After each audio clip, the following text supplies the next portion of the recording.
5, 4, 3, 2, 1. Bonifay Banter Podcast. All right, guys. Wes Brisco in the studio, episode 18 of the Bonifay Banter. Welcome, boys. Shane's in the pocket, and this is going to be...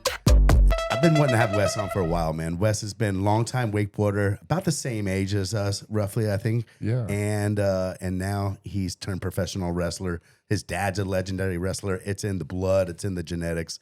And he's got a wild ride. Welcome, Wes, to the studio, to the Bonifay Banter, brother. Man, it's so good to be here. So good to see you boys, man. It's been a while. Except I saw Parks not too long ago at the beach. Yeah, we were.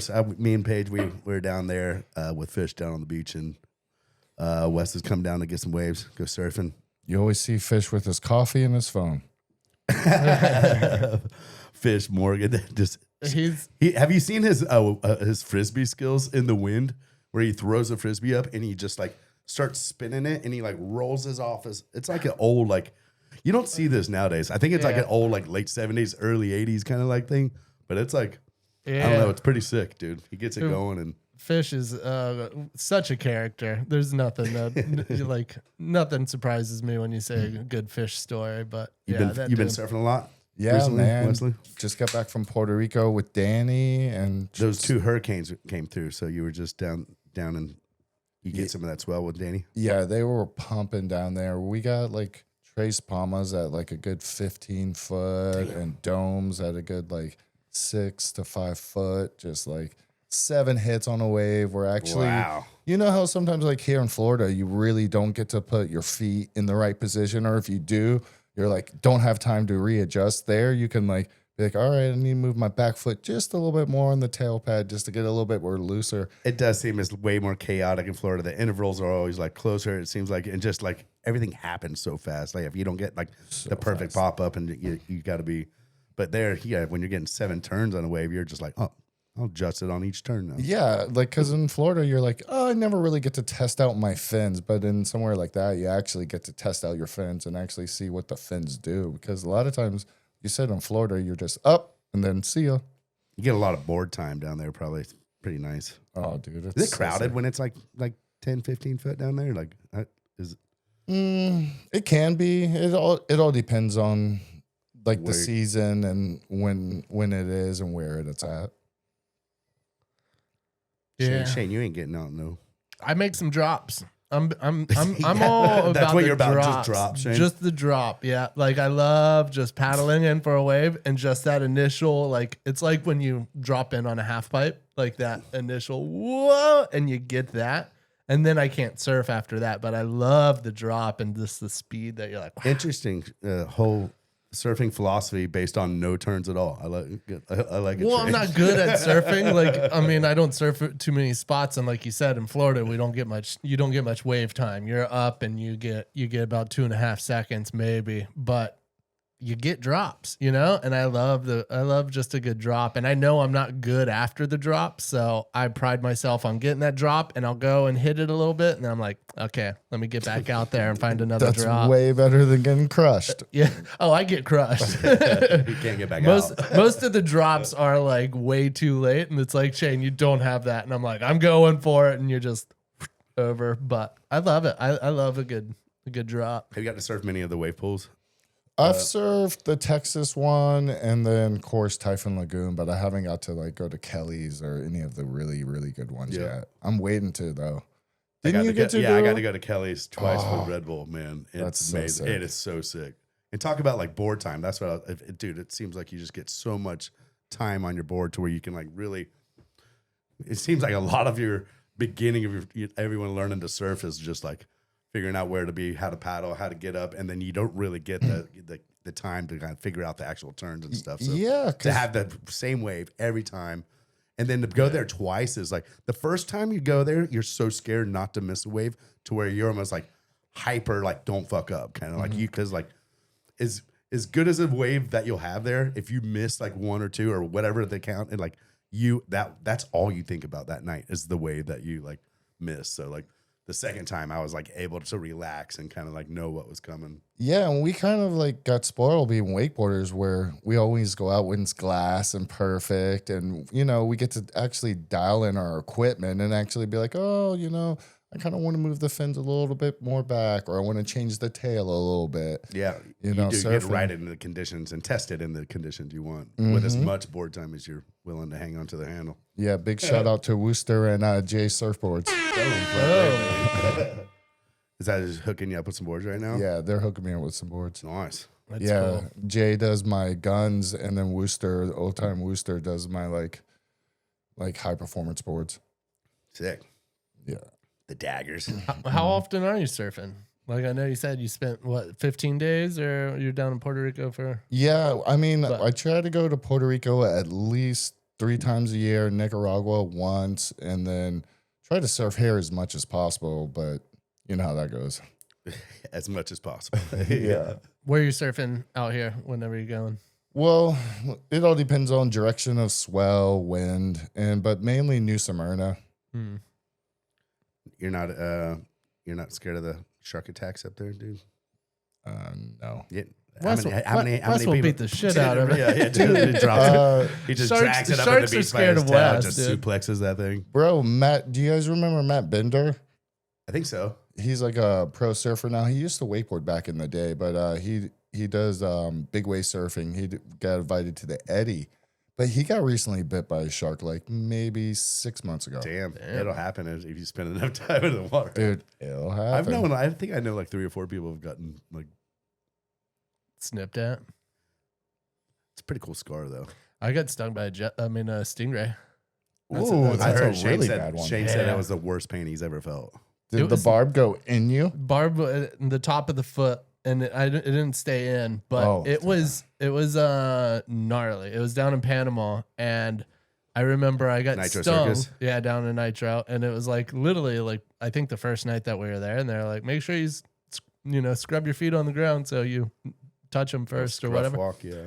Got hit, and I walked in, and there was the guy that was like the guy from the hotel that knows shit, and I was like, yeah, I think I just got stung by a stingray, and he was like, follow me, and he just started running as fast as he could back to like the villa or wherever, and I looked at Jimmy, and I was like, is this serious? And he I'm was like, supposed to run right yeah, now? he's like, I think you should follow him. Like, start running. Like, I was like, it hurt, but the pain hadn't hit yet. And I remember him he was like, follow me, let's go. And just ran. And I was like, oh no, am I going to die? Like, is this a thing? And I ran back, and it just escalates slowly. And then it goes through these roller coasters of just serious pain. And you put it in super hot water, and he's Damn. like squeezing the foot and the leg. And I'm doing shots of tequila, and it would I'd be Well, like, that doesn't sound so bad. no, that part wasn't bad, but I'd be sitting there and be like, whoo, like it would die down a little bit. And I was like, man, that was gnarly. That pain stung really bad. And then out of nowhere, it just climbs again. And I'm like, oh, ah! And it's just crazy. It Give was, me a bottle of whiskey and a rag. but it was like for That's like gangster. That is good. for like 3, I would say probably like 2 or 3 Worst hours. pain ever. Yeah, 2 or 3 hours at peak of the pain, because it does this roller coaster of like whenever it makes it through, and it would be so crazy. But then it would last for a minute, and then it would like die down, and I'd be like, whew, all right, here we go. And then like You knew it 5, coming 10 minutes back. later, it just build again. You're like, oh, wild one. So I can understand how it took down the old crocodile hunter. You know, like he got stabbed in the heart. RIP. Yeah. Yeah. But I can understand, like you hear that story and you're like, how's a stingray going to take down this dude? But after feeling the pain and if that hit you right here, I totally get it. That would be brutal. Yeah. Straight to the heart with a little bit of that would. Yeah. There you go. Yeah, That's how sorry to that- change the Okay. subject. I know we were Yeah, I know we I were needed talking a shark second. attacks, but hey, that's what most I got. So. Yeah. Well, I just thought a shark attack would be a pretty sweet scar if you had to like pick one. Like if you were like physically okay after. Mm. I mean, and really, if you want that kind of like outcome, New Smyrna Beach is your spot to go. Like, Oh if yeah, you you're wanna go- guaranteed to see one. You can, and you'll probably be able to surf again after. Like a lot of shark attacks, you might not be getting in the water ever. again. Yeah, I'm gonna Been- knock on wood on that one. Yeah, I'm not gonna. Shane didn't knock on wood. I don't get in I just do the He drops. just does the drops. He just does the I drops. just drops. No. Okay, I'll take it. Oh man. Well, yeah, Wesley, you got a crazy story upbringing. Your dad, Jerry Brisco, is legendary wrestler. I definitely want to let you kind of like tell like his story because I think that kind of set up like your whole passion into like kind of like what you're doing today and stuff, and then how wakeboarding, like you're a Florida boy, how that intertwined and that kind of thing. So maybe tell the peeps who your dad is, Jerry Brisco. Well, my dad is WWE Hall of Famer Jerry Brisco. My uncle's Jack Brisco, NWA heavyweight champion. Sick. Yeah, dude. It was pretty crazy growing up, always having like wrestlers like Hogan to stop by on his Harley, or like how I saw Jim Juggan kicking me out of my bed at night. Like, I'm like, come on now, I'm trying to sleep. Dude. Yeah. So my childhood was a little wild. It wasn't like the normal childhood. Like, yeah. Your dad's best friend with all these dudes. So you literally. Yeah, I'll come home and like Billy Givens, the guitar player from ZZ Top, will be in the office with my dad. I'm like, what are you guys doing? He's like, hey guys, get out. I'm like, what's going on in there? That's it. Damn. Is that in Tampa? Is that where you? Yeah. That was like pretty much the heyday. That's where Hulk Hogan, Macho Man. That's where is that the heyday? Was that kind of the mecca of like wrestling kind of back then? Why did everyone live there? They had Georgia Championship Wrestling, which eventually Vince McMahon bought and turned all the territories into like WWE. Right. So my dad was part owner of that, and he sold that. And then he started working with Vince, and just everybody loves Florida. So all the wrestlers, once they came down here, they were like, oh, we're staying. Because my dad's from Oklahoma. My mom's from North Carolina. So they met when my dad was wrestling in North Carolina, and then they moved down to Florida. And of course, growing up in the wrestling world in WWE, like growing up, you kind of want to like rebel. And I remember one day, because I grew up on a lake, so I would walk out to the dock and I would see this guy out there and he was doing flips. And I'm like, that is the coolest thing I have ever seen. So I'm like sitting on the dock and I'm like, man, like, what is that? Like, I have no clue, because like my dad's never wakeboarded or water skied, or I didn't know nobody. We're out in Odessa. Like, come on now. It's not going on out there for that. So I see this guy cruising around and doing it, and I'm like, all right. At the time, I had a jet ski. I was like, we're out there. I'm gonna grow some balls, and when the guy falls, I'm gonna be like, hey, what is that? And the guy, bless his heart, Tony, was like, hey, man, you're interested? I'm like, yeah, dude, that's cool. He's like, come out with me. I'll teach you how to do it. And, man, as soon as he taught me, I was hooked.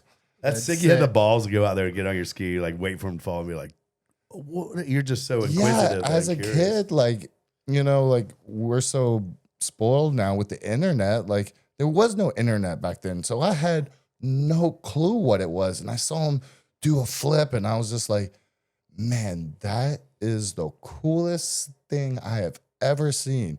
And I was just like, man, I gotta figure out what that is and just ask him, or maybe he'll just tell me. And just he ended up pulling you and kind of getting you into it. Yeah, he ended up pulling me, getting me into it. And then from there, my dad was like, okay, boy, I see you like to do that wakeboarding. We'll get you a boat. Got me a boat. And then I slowly started progressing and learning tricks, and then getting the magazines. And then is that on all salt water? Oh no, freshwater. Yeah, good old Lake Com. You've been out there. Yeah, is that the one that you would have started at? Is the one that I came out and you had I think you had the rail built off of the dock. I remember that down rail off the. Yeah, Parks front boarded it on a wake skate that was like 5 months old, just sitting in the sun's never been like rode, no fins, no nothing. I needed something to blame it on if I was going to nut that thing, which I probably did too. Yeah. I remember. That's funny. I remember that rail. I remember when I was young, we were watching wrestling on TV one time, and they did almost like a family piece on your dad, and it had you wakeboarding in it. And I think this is before I met you, but I remember being like, oh shit, like his son wakeboards, we wakeboard. And I think it showed a shot of you doing maybe a crow or a Rayleigh or something like that. But I was like, dude, that's crazy that his kid wakeboard. Like, we might have like a connection. And then like, I remember it was, however long it was years later, And then I met you, and I was we like, loved wrestling that's- back in the day. Like we had all the Hulk Hogan dolls. Like I remember every pay-per-view WrestleMania. Like I think from about like Ultimate Warrior, kind of like I think it was maybe 4 or 5, maybe or something. When we were kids, Parks was he loved Hulk Hogan and I loved Ultimate Warrior, and basically every time that we'd be wrestling, it was just like we would do the moves. Oh, dude, we were in the pocket. That's why when we saw that, we were like, "Dude, Wakeboarder!" That's awesome, man. It was cool.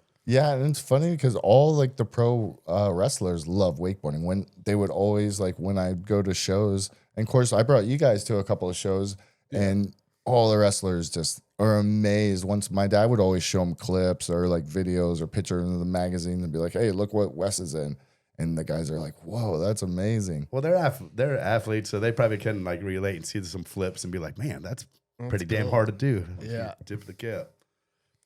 That's classic, awesome. man. And so, man, yeah. So I remember seeing just recently when Hulk passed away. You were showing some pictures and stuff of you and Hulk together when the whole little crew and stuff. Had to have been wild, like growing up, like around arenas and. Yeah, it was crazy. Like knowing the Hulkster since I was probably 1 or 2 years old, and then actually getting the experience to like work with him in the ring was like one of the craziest experiences of my life, just because it's Hogan. Like, oh my God, like to be Did you in get to the practice with him and kind of, or was it, what was that? Did you get to like full on show it? like he how didn't, did that- he was at his like, you know, final stages, and he just basically cleaned house. We just basically just ran and just let him do whatever he wanted to do, you know? Yeah. But we were all fighting. It was like, who's going to take the first punch? And we're all like, no, we are, like, you know. Yeah, like everyone wants to take. Yeah. That's gotta be pretty sweet. You can just go in there and just lay That it is down, cool. dude. What year you think that was? Oh, man. I've been hitting the head way too much. I don't know. That's what we say. That's all right. On the Bonifay Banter, we like to say one big beautiful blur. So Yeah. the next And Koozies I'm gonna get. when did you get into wrestling from wakeboarding? Because I remember I don't remember the years, but it was like you were wakeboarding with us for a long time, and then you were like, "I'm getting into this," and you immediately got jacked, like huge, like it was so impressive. Like I remember you were riding, and then like the next month or two, I saw you later, and I was just like, "Oh, he's serious. He's doing this." Like it was sick. Like Yeah, it all started like soon as I left Gator, and like I was so blessed to be with Gator and have 2 like pro models, the Wes Brisco board, like, and I got to design it and shape it. Like that was an experience alone, just being able to shape a board and yeah. knowing how much effort and how much money goes into actually making a shape of a wakeboard is crazy. Yeah, cutting the mold and stuff. Yeah. It's no joke. Yeah, it's no joke. So once I left that, I was like, okay, what's my next step? And then Scott was like, hey, man, you're a free agent. Hop with me real quick. And before you go to WWE, just, you know, ride for me. So I was like, all right. So I, you know, rode for Byerly for my like last little bit. And then WWE gave me that Pretty sweet. call. You get rode for Gator and Byerly. Yeah, Yeah. 2 of the best, Two of dude. the That's who best, I for like sure. grew up watching, you know. And then, of course, when I turned 18 and graduated high school, I moved straight to Gator's house, like straight to Gator's house. Let's talk Yeah, about before we even get Yeah. into wrestling, I want to talk more about like some Pickett and Gator, because that is like such an era. of, Malachi, like, dude. I remember going over to that house, dude. That house, Dude, that house was Malachi packed with like bit all probably like 20 of the boys. that, and I knew that Malachi was Gator's dog that he had, and this thing was inbred. Wolf German Shepherd. Wolf No, German he Shepherd. spent I like don't know, 5 G's dude. on that Man, thing. really? Yeah, that thing is. He Well, was maybe towards like, the end he got all mangy and stuff. Maybe towards the end he got because like kind of like it was the closest you can get to a wolf. oh, Like but- it was one of those hybrid like German shepherds. Like it was the closest you can get to like owning legally a wolf.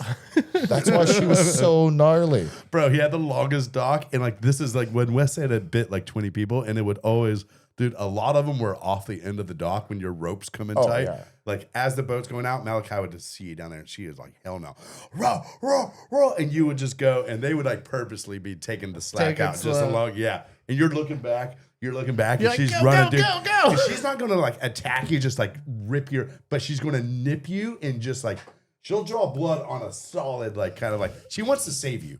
Like kind of like so. Yeah, it happened to me one time, and I already knew like 5 people have been bit in this same scenario. As she was running towards me, I just jump in the water and dive in. So Brandon got bit, and then so he would always play tricks on people because he knew, and he would purposely, just like you would say, go so slow. I remember Randy getting bit like twice, and he was getting so mad. Good story. You trying to fend her off. You're like, no. And it's, that's not fun. Like, you're already strapped in a boots, like getting ready to hop off a dock, and you turn around and basically a wolf is running at you. It's got to be 110 pounds. Yeah, that's good. What a wild crew to be running with at the Gator house. I remember going over there and just seeing, there's, I mean, how many wakeboarders lived in this house at Oh my one God. time? Like there was the parties they would have. It was a wild time. Bro, we had that huge, what was the NBA, the half NBN. pipe? NBN half half pipe, pipe there. We had, I think, a 14-foot dirt bike jump. We had full BMX course. I mean, it was a It's place if probably you want to get it's probably gnarly. like 5 acres probably maybe 10. or something. 10, is that what it is? 10. Yeah. And then this like 300-foot long dock going through like the cypress trees out and like probably like 4,000, 5,000 square foot house. It was sick, dude. Yeah. It was crazy. Like, and two, the experience that I got was getting to meet every different rider because so many different riders would come visit, photographers, videos. So that's where I really started like meeting everybody and like really getting into the scene was then. Yeah. That's an era. That's a good one. What year did he probably get that? That was probably like 90. Was that He like said he late got it like, right when he won the world championships. So yeah. So him and probably- Scott won it. Yeah, Right? so that was 94. Yeah, so you probably got it.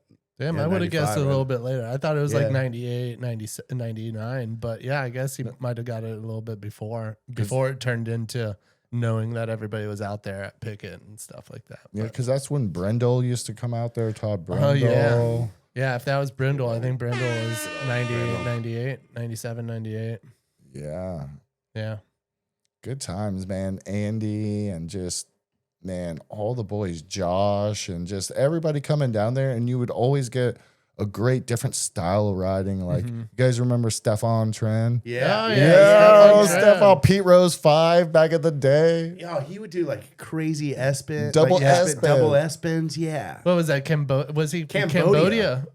Yeah, it's good crazy. call. I was thinking when No, French Caledon or something. Oh, yeah. New Caledonia. New New Caledonia. Caledonia. Yeah, you're there right. we Yeah, go. Cambodia. I mean, I don't know. But I thought It it's sounded- somewhere it sounded far. right. It was Thinking- close. I got the C, I think. No, just I was joking. thinking where he's from. As soon as you said his name, I was like, where was that from? Yeah. I knew it started with a C and then Cambodia. I took it ruined away, that. but- I definitely ruined that. No, actually, I was with Tom Fouché and we brought up Stefan Tran recently. We were just saying that. And Tom said where he was from exactly. And that's why I thought I remembered it, but I totally butchered that with Cambodia. Like, it's definitely not that. Yeah, But it's- yeah, no, the French, what was it?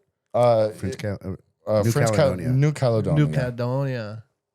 Yeah. Dude, No, he that's was a cool. shredder. He was cool because he came from there where there wasn't any other riders, but he had such a style and would do tricks that were like totally different and better than everybody else. Like those S-spins and Pete Five, like he would do shit and you're like, how did this dude learn all of this? Like so small too, probably Yeah. like 5'5". Like He used to ride I always would make fun of him, the mini hyperlight board for the kids. You remember with the Juvie. alien? The The Juvie, Juvie. dude. That's what he always he used to would. ride. I do remember that.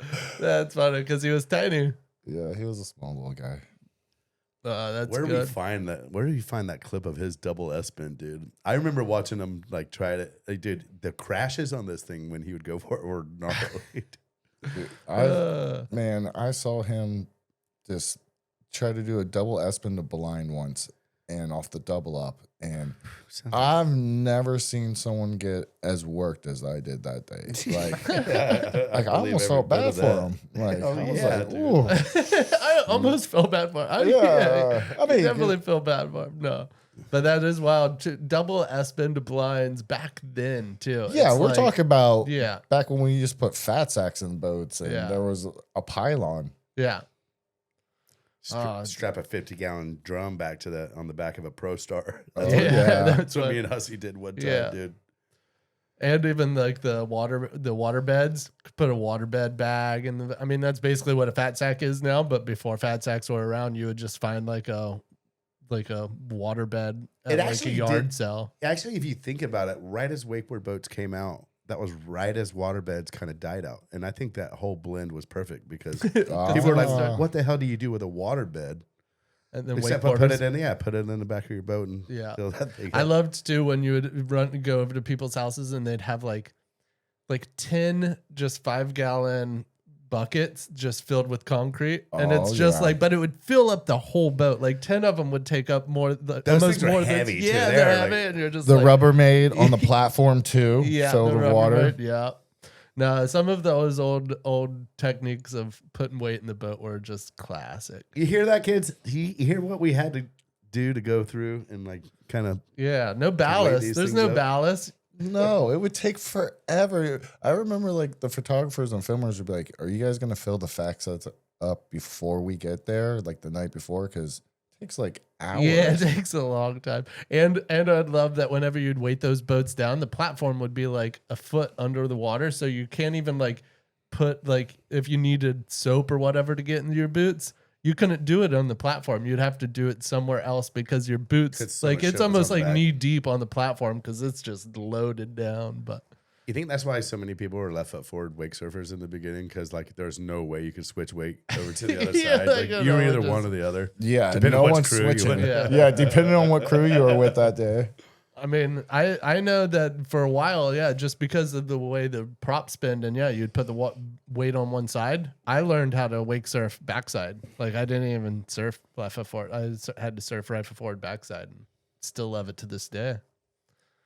You got good party maneuver, Shane. Yeah, I pride myself on not doing tricks, but doing those. Small headstand and sit down. Yeah, laybacks, coffins, zens. Like You put a zen in while you're no, out there? the zen where Oh. you're just cross-legged doing the zen. Yeah, it's more of a comfortable ride, not like let me get aggro out there, Yeah, I'm not getting aggro out there either. No. Not behind the boat. I like a good walk around backside body varial where it's just like, but you do it slow. It's not like a hop 180. You're like, Have you named that one?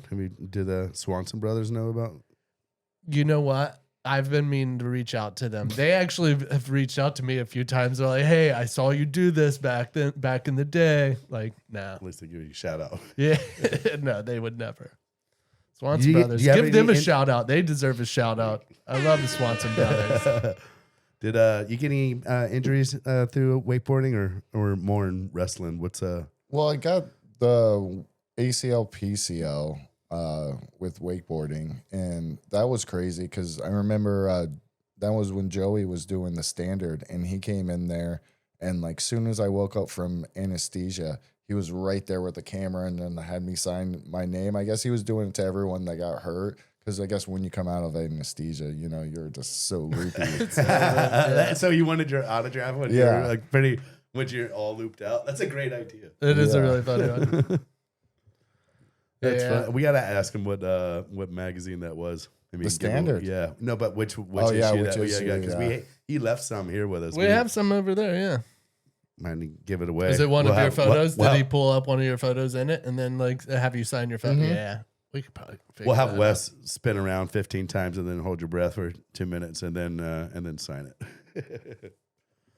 Dude, Yeah. the injuries in I bet are the injuries in wrestling like kind of like are they pretty like is it like wake or I imagine they're different than wakeboarding or like They're a lot different than wakeboarding. Wakeboarding is you kind of know because you're pushing yourself. You're already in that mindset of okay, like a progression kind of yeah, like get to that. yeah, I've never or landed like- this or or like I've fallen, but if I go across this rail, I know how to like tuck. But with wrestling, you got someone else that's taking care of you. Your body's in the hands of someone else. So if they accidentally drop you, they're the ones who kind of fuck up, huh? yeah, When and you if- get hurt. exactly. Like when I blew my knee, I was doing like kind of like a double S bend off like the top rope, and the guy was supposed to catch me, and he just like looked at me, and I was like, uh-oh. This is not going to be good. And as soon as I landed toward ACL, PCL, MCL, pretty much every ligament in my knee. Damn. Same. And it's all on just a miscommunication or something didn't like. He obviously there was no miscommunication. He knew he was supposed to catch you, but something in the. Yeah, I think maybe he just didn't know I was going to jump that high, and he just looked and was just like, uh-oh. And I could see it in his eyes as I came around. I was like, he's not going to catch me. And bad news. Those rings aren't like, maybe if you've never been in a wrestling ring, you think they're like soft. I went over to Mike Busey's and he has a ring from WrestleMania 3 or 4, I think, over there. And I like, for one, I bounced. I've always wanted to do this. I ran in there, bounced off the ropes, and it like fully gave me like bruises on my ribs like the next day. And then I tried to do a whole just an arm drop onto the mat, knocked the wind out of me on the first one, and I was like, damn, dude, I was just practicing no one there, and like maybe my technique's obviously off, but I'm just telling you out there, like these wrestling mats ain't as it's all wood and metal, and probably I would say 3.5 inch mat, and that's it. So underneath is all wood and metal. Right. Did it feel like you can jump higher? Does it kind of get like? Can you?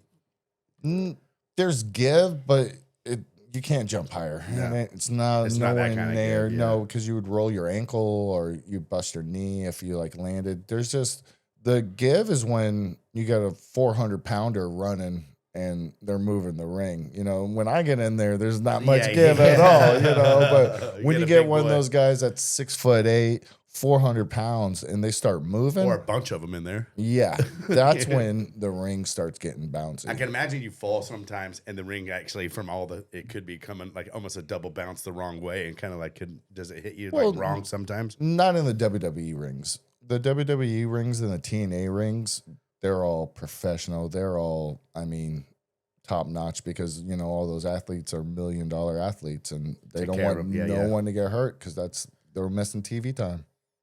Yeah.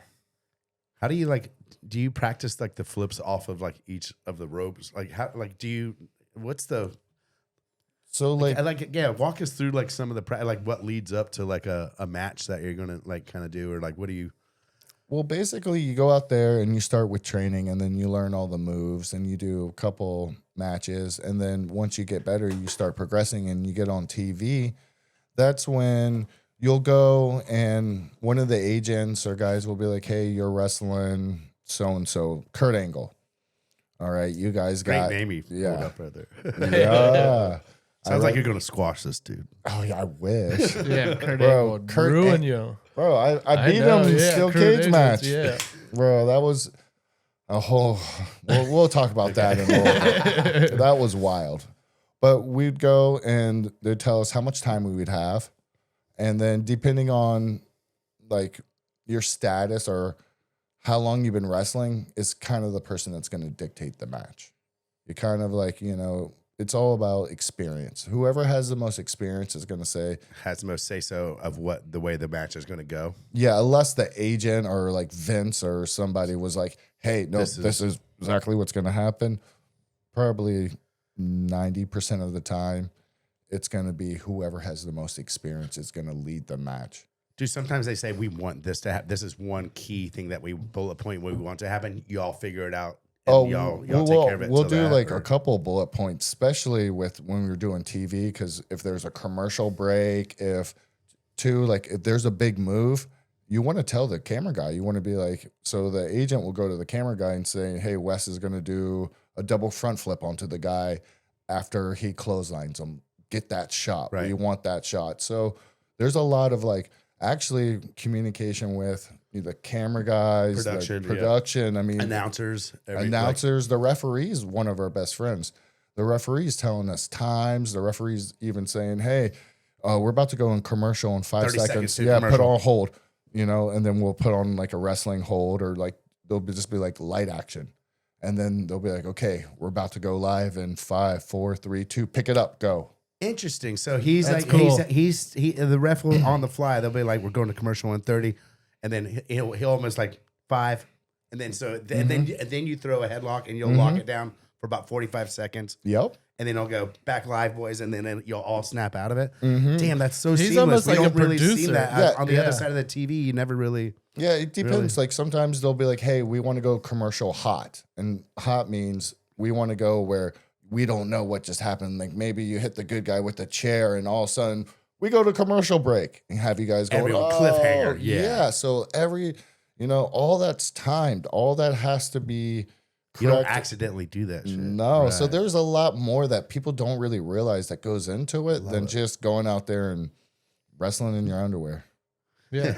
yeah, well said. No, I mean, it makes sense because it is such a well executed machine, especially with how big it's gotten, that like there is just like having the ref be borderline producer where he's now, and he's not just out there slapping the ring going 1, 2, oh no, he didn't get it. Like he's your best just friend. as much involved with this as you guys are, and it's just like it's just crazy that there's that much. Do I have like a code word if like something goes to tell the ref? He's like, "Yo, I'm not moving my toes right," or if what's the word? What is there a really bad kind of like? Usually throw up an X. They'll go like that to the camera, and then that's usually My femur's broke, fucking kind of. Or dude. There's all kinds of stuff. I mean, it all depends on. A lot of times we just keep going. If you can, I imagine you try not to ever. No, As a wrestler, you take a lot of pride on not throwing that, trying to not to throw that X and keep it. Yeah, especially Keep it if to you the- get cut. Like I've had it where someone's body slammed me and they went to do a backflip. And when they did the backflip, he came down and his knee went right into my eye socket and split my eye. And I got like, I think 22 stitches all underneath my eye. But I was worried about, because I was going to Puerto Rico in 2 weeks to go surf. And I was like, bro, am I going to be able to duck dive and it's just going to like rip my eye open? Like I was more worried about trying to get that thing healed than anything. Man, this just I'm ruined sure my they got Puerto some Rico doctors that trip. sew you up. Yeah. But did you let? I used to live in Puerto Did you Rico. wear the blood on your sleeve after that though? When it happened, you're like, Oh, I was, dude, yeah, rubbing it in and Yeah, just, it was, those are the times that, you like embrace it and like you want kind of to, wish you'd get cut, but not cut too bad. yeah. Yeah. Yeah, there's a couple of times like wrestling Kurt in that steel cage match. I remember he was ramming my head into the steel cage and I was purposely hitting my head as hard as I could against that cage because I wanted blood.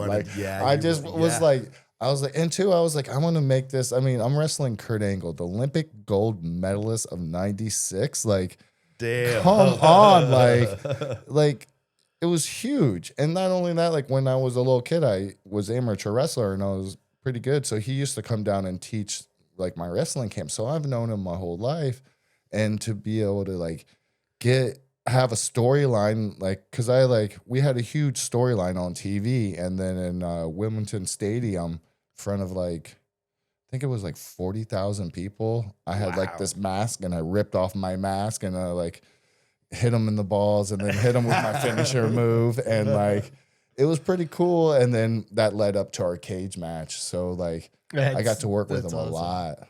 That Him, is so- Jeff Hardy, Sting, like all those guys. Damn, Sting, man. I love. Oh man, I was Shane a was a big big fan. Sting Big fan of Sting. Like especially, it was. I mean, it would have been probably late '90s when like Sting came back. Like, do you remember whenever he was in the rafters? Yeah. Like I remember watching that night, and I was like, Sting is back. And we were like freaking out. But I love. I remember that. Shane used Just- to take the zinc and try to do like little zinc or little Sting faces Yeah, with it. yeah. Bro, I've taken Jeff Hardy wakeboarding. I've taken Chavo Guerrero wakeboarding. Yeah, I remember. Yeah, This is- because Chavo Yeah, came to that this one. This is some of wakeboarding Dano's thing. questions. Dano has some the questions for you, but that's definitely a couple. Of, Yeah, and who you taking wakeboarding? Like, yeah, Randy Orton, all the boys, like a lot of the wrestlers have been out on the boat and been wakeboarding and Damn. tried to get That's up and stuff. awesome. doesn't sound like you want to be on the books or blowing one of the boys' ACL out, taking them wakeboarding. No, that's like, I think it's past 10 years, so we're good. We can talk yeah, about you're it. No, that's sick. That's really good. My cheeks hurt. Fucking, dude, no, that's crazy, man. Like, Oh man, it's so crazy.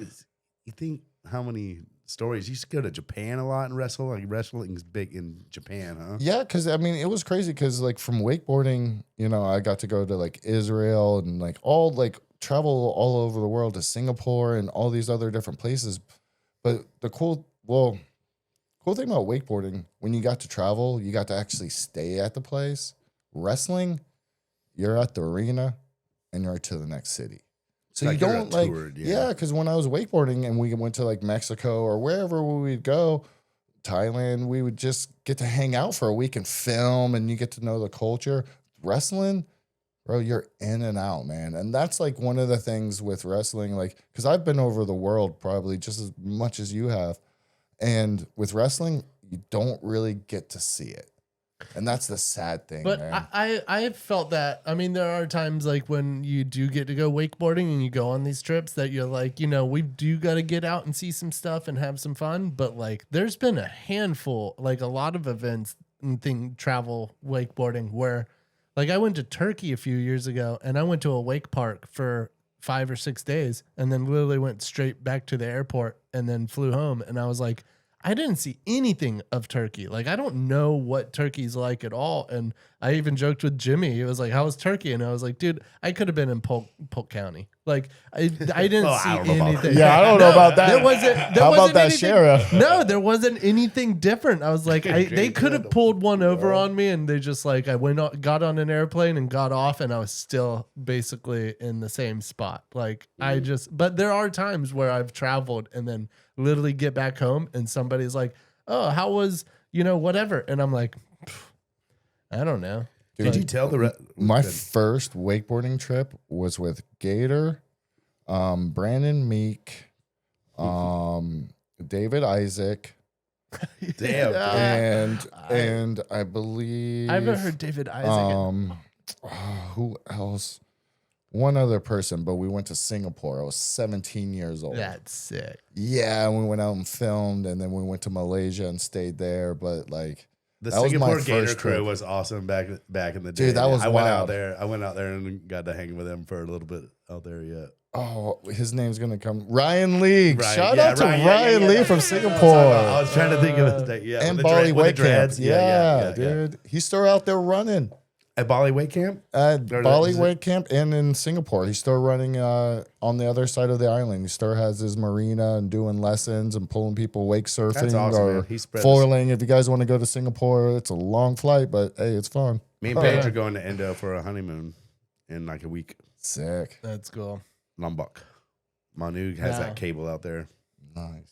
Dude, but honestly, that crew that you just said, Brandon Meek, Gator, Dave Isaac, like, it's such a wild way of not getting into wakeboarding, but becoming a professional and riding and cruising and doing team trips where some people are just like, traveling with other riders. Like, that group is a wild time. Like Brandon Meek and Gator, like, you're going to have some fun. Like, those guys are like, I don't know. I think it's Yeah, wow. awesome that like whenever you did, like when you got in and you were riding for Gator, it's like, oh, those boys. Hey, why West is so fucking awesome, though. They Yeah, brought all the road. yeah. Like, when Gator and Brandon Meek and those boys are your chaperone, dude. You Yeah, would've turned out all exactly. I right. can't believe my dad let me loose to those guys. but That's hey, a I guess my questionable dad's. decision, Jerry. Well, he was used to the professional wrestler, so he was like, "Hey, you He's can't be probably, in how the much door." worse can it be than what I experienced? Exactly, dude? Yeah, same stuff, bro. Same stuff. Same cloth, dude. Yeah, and it was just such a crazy experience because,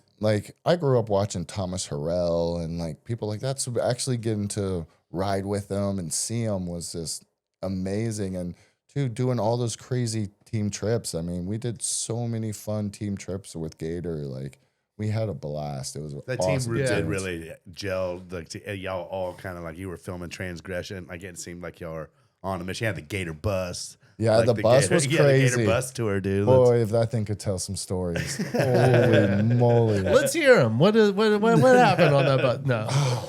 I don't, the show, we'll probably get kicked off of YouTube for yeah, that. we get a little notification on that one, but no, that's Some stories got to stay in the bus, you know. Yeah, that bus was wild. yeah, the Gator crew was a solid one. You knew those How'd you meet boys. Gator?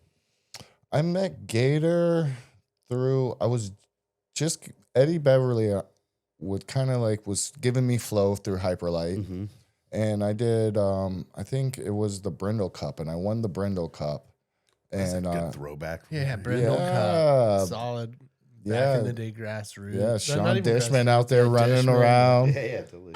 Dishy. But I won one of those tournaments, and Gator was there, and he's like, "Man, I like your style of riding. Would you like to come out and ride with us?" And I went out and rode with him and Andy, and they were like, "You should sign this boy." And he signed me, and next thing you know, I would move to Gator's house, and the rest was history. I actually met Shane before I went to Gator's house because me and Shane were good friends, and then Shane was also living with Francois, or Francois was living with Shane. I was going to say, like, us meeting was a funny one because I think Francois, I think we might have all met, but Francois he was like in with you, and he was like, "I'm going out to Wes's this weekend," and I was like, "I'm coming too. Like, I want to hang out. Like, this dude's like, but Francois was the link in between us that we were like, oh shit, like we do all mingle together, but you and Francois, That little trio. Dude, I have a crazy, right there. dude. I have a It's a crazy shit show. story. So, like, Shane went to, I believe, Australia, and Francois just didn't want to stay at the compound by himself. So he was like, "Hey, I'm gonna come to Tampa and stay with you." And of course, I was like, "Dude, come for it." But I was still in high school at the time, and I was in high school, and I'm during like lunch. I'm like sitting there eating lunch. And he comes up walking in the high school. I'm like, what is going on? He's just like, what's up, Wes? I'm like, dude, how did you get in here? And how did you get How here? did you know I was out? Yeah, dude. And he like fully showed up. My mom had to come get him and take That's him back. super Francois. thing to do. dude, Francois. I mean, You because can't just walk up to school. No. Yeah. because Francois's mom sent him over to us to come basically to school with us, but like he was like, I don't give a shit about going to school here. I'm not going to take these credits back home to France. Like, I'm not worried about this. So he literally went to school with us and did not give a fuck. Like, it was the most wild of, like, when you're in high school or you see the movies of like people in high school and there's like the one dude that's just like, fuck school, I'm skipping every class. And it's like, that was Francois. Francois did not care. He was like, I'm not here to learn. I'm here. Yeah. He Because Sounds like I he had some have good to. inspo. Yeah. And that was my best friend at the time. showed up in Sickles in Tampa. I'll show you that. I mean, he was there. Yeah. Oh, man. Francois was definitely. And I do Shout out remember. Francois, dude. Yeah, old Francois. You talked to old Francois lately? Have you heard from him? Seen him on Facebook or something like that? Because I talked to him a little while back. but Francois was it's been a actually while. in Pointless. One of the Yeah. for people who don't know, he was Yeah, Francois was my best friend From that France. who lived with foreign us. exchange student. Came over whenever to we're- Bonifay Ski School. Was like from like probably like 15 to 18. Lived with me. That's how I know. I wouldn't say that's how I know you, but definitely made Yeah, it that's our easier link. for us to hang out because y'all were all we were all good and friends. then at that time too, we were all riding in juniors. Yeah. It was before we all turned pro because we were still in junior men's together. Like we haven't even reached that next level yet. It was like, I think it was that like 17 years because we were driving and I was out. We made it out to Tampa. Oh, yeah, I remember a couple come partying times. with you boys. Yeah, it was good. I loved those times. Yeah. But that was a good before old time. Gator, and then you got signed with Gator, and we were like traveling, and it was like, oh shit, I loved like hanging out with people that we were growing up with and doing it, and then they, made it to the point where we all kept getting to do it because there was a lot of wakeboarders that you would meet and get to, and you're like, I love these guys, they're great, and then they would just be like, I'm over it, I didn't get a sponsor, I'm out, and then you're like, bummer. But then whenever one of the boys are like, oh, dude, I'm coming on tour. I'm on the Gator bus next year. And you're like, it's so fucking sick. We're going to have a blast. Yeah, I was so stoked. I just remember just coming back, and then we went out with Scott one day, and it was Scott and Gator, and it was right before I was about to get my pro board, and I went out there and I did like one of the best runs I did. I did like back in the day, it was like backside 5 to like toe 7 to heel 7 to switch heel 7 to roll to blind to I crow love that 5. he remembers the run. Yeah, to crow 5, Yeah. and I stuck, and Maddie was I all remember shooting in the tube, and Maddie was like, "Oh my god!" And I stopped, and then I remember Scott goes, "You ain't gonna do a 9, boy." So I went out there and I did a 9 for my first time ever, and I was just like, "Holy shit!" And then Gator was like, "Oh, we're gonna give you a pro board then," and that's when I like, Damn, took it what to a the next sick level. little set you took. Maddie shooting, Byerly with the Maddie's in the tube, like with the Right. fisheye, and and like, Wes shows up. yeah, dude, I'm glad I showed up that day. Yeah, Dude, you had to show up when Scott was there. Like totally. I remember we were building this huge rail at Pickett. You guys remember that big, huge tree that we did? We had to get a crane, and like nobody would hit it. And Scott's like yelling at everybody because it was someone else's rail. I'm not going to name any names, but they didn't want to hit it. And Scott looked at me and he goes, "Wes, here's your chance." Fucking hit that thing. Yeah, boy, come on, you got that. So I remember I got up there and I was the first person to hit it, and then I hit it, and then Gator's like, "Okay, now it's your rail and you can just shoot on it." And like I ended up getting a really dope shot in Wakeboard Magazine on it. But like it was just cool always having Scott there to like push me. Like Scott was always like, if I ever had trouble, like, because me and Gator were sometimes butt heads, and I would just go to Scott's house because he wasn't that far. He was off of Dean. So I would cruise like over Georgia, there and like, like he would be like, "Ah, it's all good."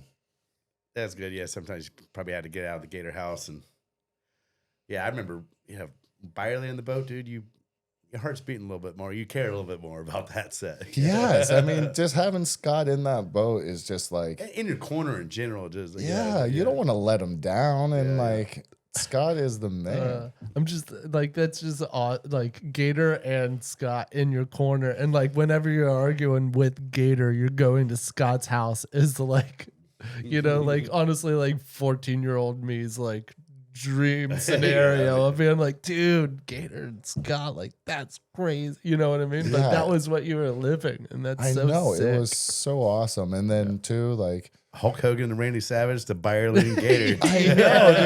And then back to wrestling again. And back to wrestling again. Yeah, and just like, like me and Randall became super close, and like me and Randall, like every time he would come to Orlando, he would either stay at Parks' house or my house. Like that was our homie, and like it was just, we had such a good crew and good people, and everybody just wanted to see each other like improve. There was no competition. Everybody was just like, dude, For the I right want you to- reasons. yeah. Totally. Yeah, I feel like we were in it long enough too to kind of, really. That was a good era, man. Dude, it was such a great era. Like, because I remember coming down to Crane's Roost, and like that was like one of my first wakeboard contests ever, and just seeing like all the huge like venues and like just like everything set people up and all the people, and then it got a little bit bigger, and then kind of died off a little bit, but it was so cool seeing that peak of it when it was You were right at the fire. beginning, like late 90s, man. Yeah, midnight. Yeah, it was Late even 90s, early 2000s. Yeah, it was. Yeah. And Parks is doing 1080s and every trick that all the boys are doing now. Oh, come on, he's got enough. Let's not blow his head out. Hey, I but think you he's gotta fine. give respect when respect's Yeah. due, dude. Yeah, Shane, let him talk. I just turned your mic off. No, that's good. We should probably take a little pee break, right? Real quick, maybe. I like a break. What's his name's Put your headphones on. Dusty Rose's son, Cody, Cody. Yeah, good friend of mine, and Dusty. But yeah, that Cody, was- yeah, you know Cody Rhodes, dude. I've known him since I was born. Damn. Yeah, him and Dusty, my dad used to wrestle against each other. I used to love Dusty Rhodes. Yeah. That's pretty sick. Yeah, he was our promo teacher. Dusty was Yeah. promo. So when we were just talking about that on the break, like so you have a coach for actual wrestling and promo coach kind of. Yeah. So in WWE, the way it's laid out, we would do Monday and Tuesday were training, and then Wednesday was promo class. And that was probably for me one of the most nerve-wracking things The to promo do. class. Yeah, because Dusty will give you a topic, And then, of course, it's all the boys, and it's quiet, and you're in the middle of the ring, and all the boys are just like circled there, your just peers staring are at just- you. And then, of course, you got to hit your mark. If you went short, Dusty would chew you out. So let's say your promo has to be 2 minutes or 1 minute 30 seconds.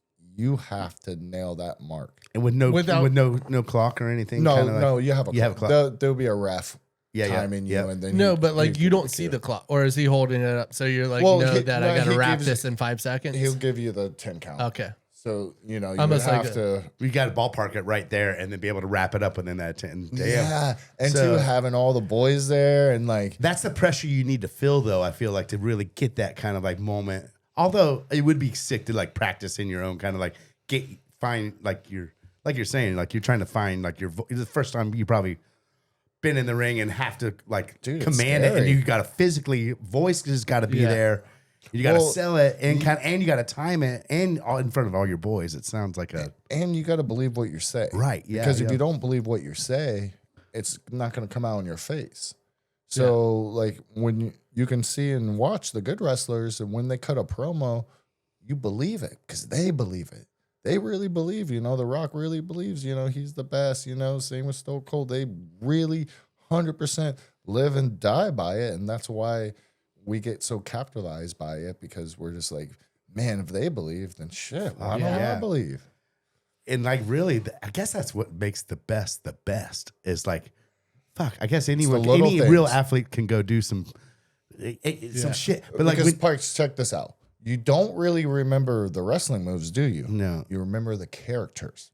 yeah, and Yeah. and the fucking the draw, like whatever emotion that you felt, why Yeah. the wrestling happened or whatever. Yeah, It's almost like McGregor took some of those lessons too, because he was always 100%. such a 100%. character that was like, he knew when it was showtime, he was like, oh, fucking, I'm going to do this. And he would just be this asshole that he was like, this is like part of it. and really, Muhammad Ali was like the first to like really. Do Oh, that. yeah. The Yeah, best. yeah. You know, but no, he's just like he's selling his like He knew he knew how to talk the right shit. He knew how to say the shit. The first great promo dude ever, probably. You know, it's like Yeah. the one. And then learning from Dusty Rhodes, the greatest of them all, and having him there, just it was unbelievable. Yeah, I And get just- goosebumps. Yeah, this Yeah, is it crazy. was- Yeah. And too, being able to like hear like, so like right now the top superstar is Roman Reigns in WWE. He's like the champion. He was right there beside me, cutting promos, just as nervous as I was, shaking with the mic. Like, Wow. So yeah. So it's pretty cool, and seeing how at first, you know, no one really grabs the mic, and there's a couple people that you can grow through it. Yeah, you that- learn, evolve, and Yeah, and then you just slowly learn, involved, and get comfortable. And once you get comfortable in your own skin, then you're just like, okay, I can cut a promo in front of 10 people to 20,000, 30,000. It doesn't matter. Just give me the mic. damn, dude, that's just give me the mic. Yeah. And I need just a little bit of bullet points. Like, I always just like to know just a couple bullet points. So that way, you know, if I get lost, I can just go right back to a bullet point and then pick it back up. Right. Yeah, you find that sometimes like you kind of run. You have like a panic, kind of like or some type of that long. Do you let it breathe sometimes? Like You have sometimes to. like you can't just pepper. You gotta say it, mean it. Fuck, I don't know what it is. I'm not, but I imagine just like a comedian, like anything is like this. Sometimes When 100%. a solo or a Wait, guitar, anything like the in betweens and the Yeah. It's the same with the moves. Like how we're telling you, the referee. Like sometimes if you hit a really good move and the crowd reacts, they'll be like, "Let the guy sell it. Let him sell it. Don't touch him. You know that move looked awesome. Just let him sell it. Yeah. Let him sell it. Looks good on camera. Let him keep doing what he's doing." And then the ref say, "Okay, go get him." And then you Damn, pick I him didn't know up. the Yeah. ref was that. He just because they.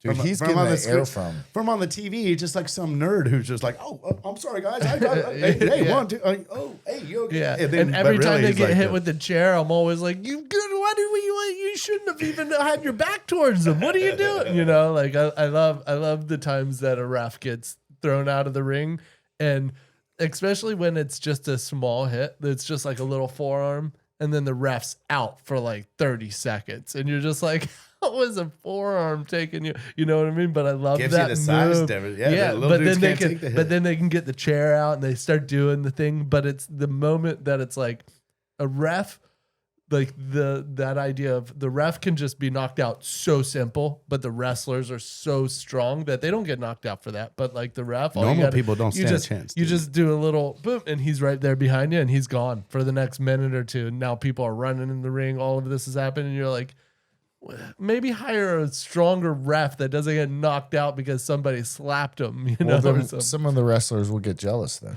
Yeah, You gotta Yeah, have you a can't- you small. gotta You have a can't. You smaller can't ref. because some of the How wrestlers. much like behind the scenes, kind of like a little bit of like the turmoil? Is it like the relationships, like when you're on tour with these wrestlers and carrying out this kind of like whatever it is, and like, is it? Do y'all butt heads? Is it harder to like wrestle with someone when you kind of like fucking hate, or you're annoyed, or like I don't know how. Imagine there's some ups and downs on tour. Man, there's some times where you got to suck it up and put a differences beside and go out there and make money. Right, You you're know, professionals. Yeah, and then and if need be, you fight outside. I mean, a lot of times, like There's yeah, been some beef. fisticuffs outside. I guess that's a stupid question. Come on now, The way someone's- Wes just looked at someone's it. big guys and testosterone going around. Yeah, Yes, you're right. You're right. You're right. tons, and that's the best way to handle it. Just go out back. Probably a good handshake after, maybe. Yeah, it depends. Professionals. They're Yeah. professional fighters. professional fighters. Yeah. That's so good. Yeah, but like touring, it's a lot different. Like we were talking about traveling. Like, so when we travel with like WWE and TNA, we're on a plane full of wrestlers. So when we show up to the airport, it's different than wakeboarding. Some people will recognize you in wakeboarding, but when you're on TV all the time, you get swarmed. It's just your face, too. Like, Yeah, and like it's a lot of times they'll show up at 5 a.m. and they're just trying to And everyone's like 6'6", like just tattoos Yeah, so- or just yeah, you can't hide. stick out like a sore thumb. Yeah. Yeah, and like 6'6", Is it hard- 6'7", 7 foot. Hard to make some flights, I'd imagine, running with some pictures. And And people kinda- wonder why sometimes when they meet wrestlers, they're like, why are they so grouchy? Because it's 5 a.m. We have a connecting flight. We only have so much time to get there. And if we don't get there, guess who gets chewed out? We do. Or if we miss the show, we don't get paid. And it's also like the night before you were just fighting in a ring for 20 minutes or forget 10 that. minutes. Sore as And it's hell. like, and then you're like so beat up, banged up, and you got to go do the exact same thing. The last thing I would want to do is walk through an airport with somebody being like, hey, what's up? Whether they're talking shit or asking for photos. You feel or bad autographs. not taking You're photos. just like, dude, do you not even understand? You gotta Like, take because if you don't take the photo, then they're like, "Oh, I saw Yeah, you so and have so to. at the airport, and dude, they were an actual dick." They don't tell you it was like 5 in Yeah. the morning that they were getting ready to miss the flight and not get paid for the next show, or if you didn't make it. Most like, of the time, people are cool. Most of the time, people are like, hey, if you say, hey, I have a connecting. One time, it was not. run with me. One time, it was not too long ago. It was like maybe 3 years ago. I'm at the airport, and the guy recognized me, and I'm like, okay, cool. I'll take a picture with you. I was like, just don't say nothing. And all of a sudden, the guy starts yelling at the airport, hey, this is so-and-so. And I'm just like, why? Like, Yeah. I'm like, I'm not even that famous. Like, come on now. Like, what are you doing? You're causing a scene. Yeah, because like one person pulls out a phone. Oh, that guy must be cool. So the next person pulls out Yeah, a it's phone. like They're chain who are reaction, you? yeah. Who did- you know, It's like the fake paparazzi. When you go yeah. out, like, you And can I'm just like, I'm just trying to get on a flight. That's all. I'm just trying.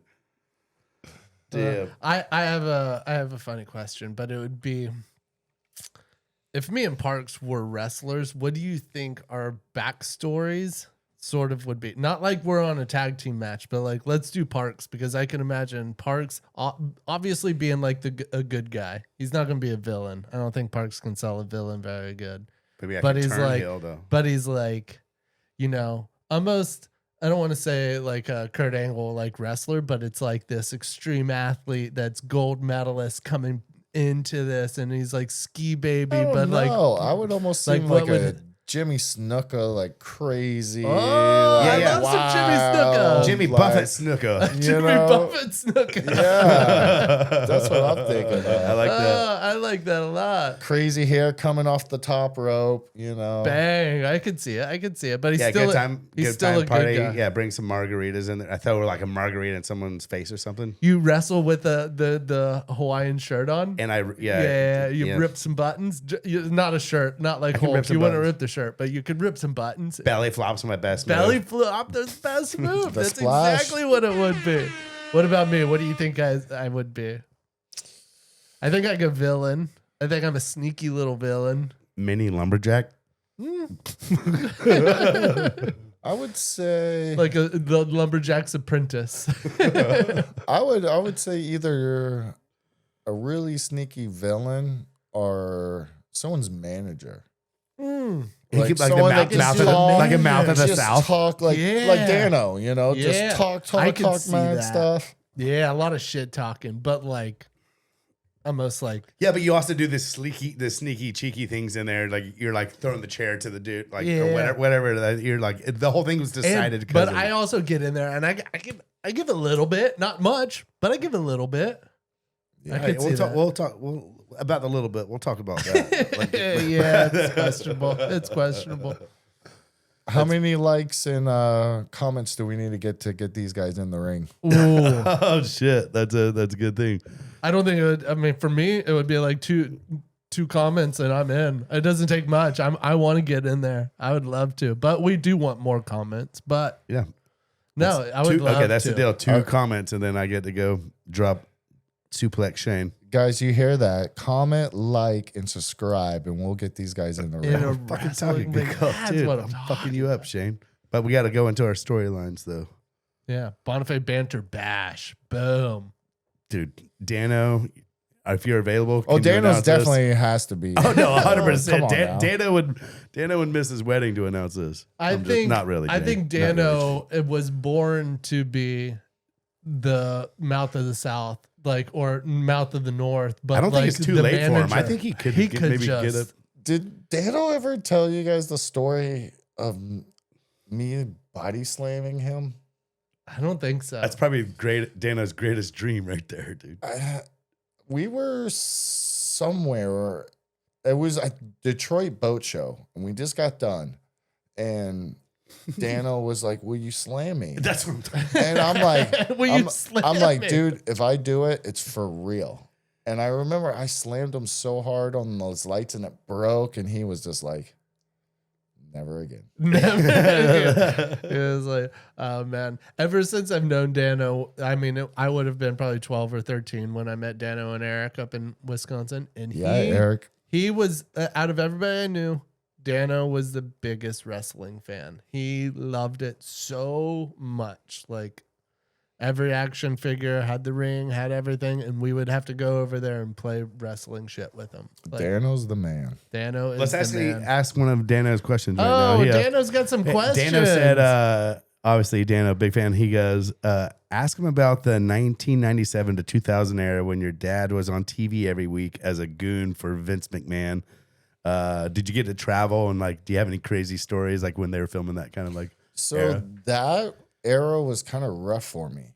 That was like middle school, and during that era, my dad was like Vince McMahon's Stooges. So That was during NWO, right? it was like the Attitude Era. It's like the Oh, one yeah. that when they were fighting WCW for the ratings. So they were going hot, and my dad and Pat Patterson's segment was one of the highest rating segments. It would draw like a 7.7 or 6.5, which is like 6.5 million watching yeah. at that time without DVR or any of that. Those are Yeah. like the real numbers. We would get the numbers and see who's drawing real and shit. who's actually watching. But at that time, sometimes my dad would do a gimmick where he would come out in a dress. So when I'd go to school, of course, I'd get bullied. And of course, I don't really pull it up with nothing. So I would always get in trouble. And I say something. Yeah. Were you mad at dad for playing this role? Yeah, because think of this. Before that role, my dad was always known as like a tough guy, always, like never like a great amateur wrestler. And then he turns into like a stooge. So I always knew my dad as this, hero, and then seeing him on TV and me not being smart enough to know kind of like that it's entertainment, and two, he's paying the bills. That's the reason why I can go wakeboarding. That's the reason why I have a boat, right. I didn't understand that at first. I was a kid. I was just like, Dad's always gone, And all you hear is a kid, like what comes on, and then you hear the. So it'd be instant fights. lot of fights. This was quite constant in middle school. You're in middle school. It was real bad. Just like Wes said, he doesn't have a. You don't really. There's not much give room in that. No, that's wild. That's it. And it even goes like the idea, and this might transcend just the wrestling world, but like even just the idea of like a kid that their parent is the bad guy, especially in wrestling, because there's always tons of bad guys, but like, kids that are like, their dad's an actor and they're playing the worst villain in the world. Like that's got to be crazy. Like not only just for the actor or whoever, but it's like that kid. Like there's a lot of people that are probably fighting just because their dad's playing there was times too back in the days when my dad wrestled that, everyone believed it, where wrestlers would get stabbed walking to the ring. Whoa. Yeah, there's been a couple wrestlers stabbed walking to the ring. They were such bad guys. And a lot of times, like, they would have to, like, park somewhere else or their car would get destroyed. And, like... You really got to protect them because they're truly, truly hated by some of these people who, like... And you mess with the wrong Florida boy, they pull out a knife. Yeah. And wrestlers, like, the fan base of wrestlers are so diehard. They don't, like, walk away from it going, that was a good show. Yeah. Blackjack Mulligan. He's the one that got stabbed. They're into it because of the carnage. I think, that is the... Yeah, it's a different fan base than your average thing. You know what I mean? Like they are diehard people. But I'm sure, like nowadays, it's been around long enough to where everyone kind of like knows, like there's behind the scenes. You kind of get it. I imagine the 70s, the good old days, like when TV was like kind of just really starting to pop. Like, dude, that must have been the heyday of wrestling. I bet your dad can reflect. He's got some crazy. Yeah, and like, back in those days, the bad guys and good guys would change in different locker rooms. They wouldn't even see each other till they actually walked out to the ring. That? Just because they wanted to keep it real. They didn't want the fans to see them talking over the match or anything like that. So they wouldn't even see each other, and the referee would tell you the finish. They would say, "Oh, this guy's going." They wouldn't know until they're in the pocket. So imagine that. Like at least I got to like go over some stuff and and like that. But working on the fly like that is like some of the best wrestling, though. When you watch those guys work, because they're reacting and they're doing moves based on the crowd, and they're making the crowd eat out of the palm of their hands. They're getting them right there and then just taking it right away. Back. Yeah. And that's one of the coolest things about wrestling, and one of the things that I like fell in love with is being able to work the crowd and seeing them and getting them on their toes and then just taking it right away from them, and then hearing the room go silent, and the next thing they go, oh, it's... And you have them right there. That's got to feel like that's got to be an empowering kind of like, and something you work so hard, because that's the end goal. And that's why you've studied and you practiced and you've worked out. You're here. And then to finally get it when the crowd's kicking back and you're like, it's fucking working. Like, this is it. It's crazy, too, because, like America and UK, the crowds are wild. Like, they are, like, you can feel them. But when you go to Japan... A little more reserved. They're reserved. They watch. So it's a... Sometimes you get a little freaked out. You're like, are they liking what I'm doing? And then every once in a while you hear... That's very good. I mean, even that idea, like comedy, they work on a quiet room versus just a little bit of laughter. But like wrestling, you're dealing with people that are like so excited and so thrilled by seeing this awesome fight. And then out of nowhere, the bad guy like does something and they're just torn apart. Like, it's almost like, I mean, I can't, like, it's hard to compare the feeling, but like whenever I'm watching some Tampa Bay Bucks games and the other team scores and we were just about to win the game and it's torn away from you and you're just bummed. It's that type of feeling, but there's a whole stadium of people there that are rooting for you, and it's like fabricated to get that delivery, and it's amazing that y'all are in the driver's seat for that. And you're like, look, this is what we wanted you to do. We wanted you to feel this and be so excited, and then have it torn away from you and just be like, no. And I bet it's such a good delivery of just, we did it. They all fell for, like we affected everyone. How different is it playing like a big crowd compared to like a small crowd? Like as a wrestler, do you always bring the same energy, or is it like kind of like if it's a little more quiet, or like kind of like do you like the bigger crowds are the easiest? It's the small crowds. I mean, I've wrestled in front of, I believe the biggest was 40,000, and then I've wrestled in front of 10. Yeah. You know, it's but the 10, do you like look at the people in the eyes a little bit more and get them involved, and like, or maybe like get a little, you just have to do a lot more work. Yeah, I'm saying it's a little bit, yeah, it's got to be a little bit different, like a comedian talking. It's different between 40,000 and probably you 100. Change it up, but it all depends too if it's TV or not. You know, TV, you kind of have to stick to what you're doing. Right. But usually at TV, there's not going to be 10 people there. But there'll be like a couple hundred. But you know, sometimes there will be a lighthouse, or the people are just not into it, or you know, it's on a Tuesday or Wednesday night, and just Tuesday night in Japan, dude. How much are you involved with where your character goes? Like with zero, me, almost like you are the character and somebody else is writing it. Yeah, with me, I had 0 because like my main character in TNA was like Sons of Anarchy. We did like the biker gimmick. We were called Aces and Eights, and it was a spinoff of basically Sons of Anarchy. Yeah, and it was so cool. I mean, that would be a fun one to play.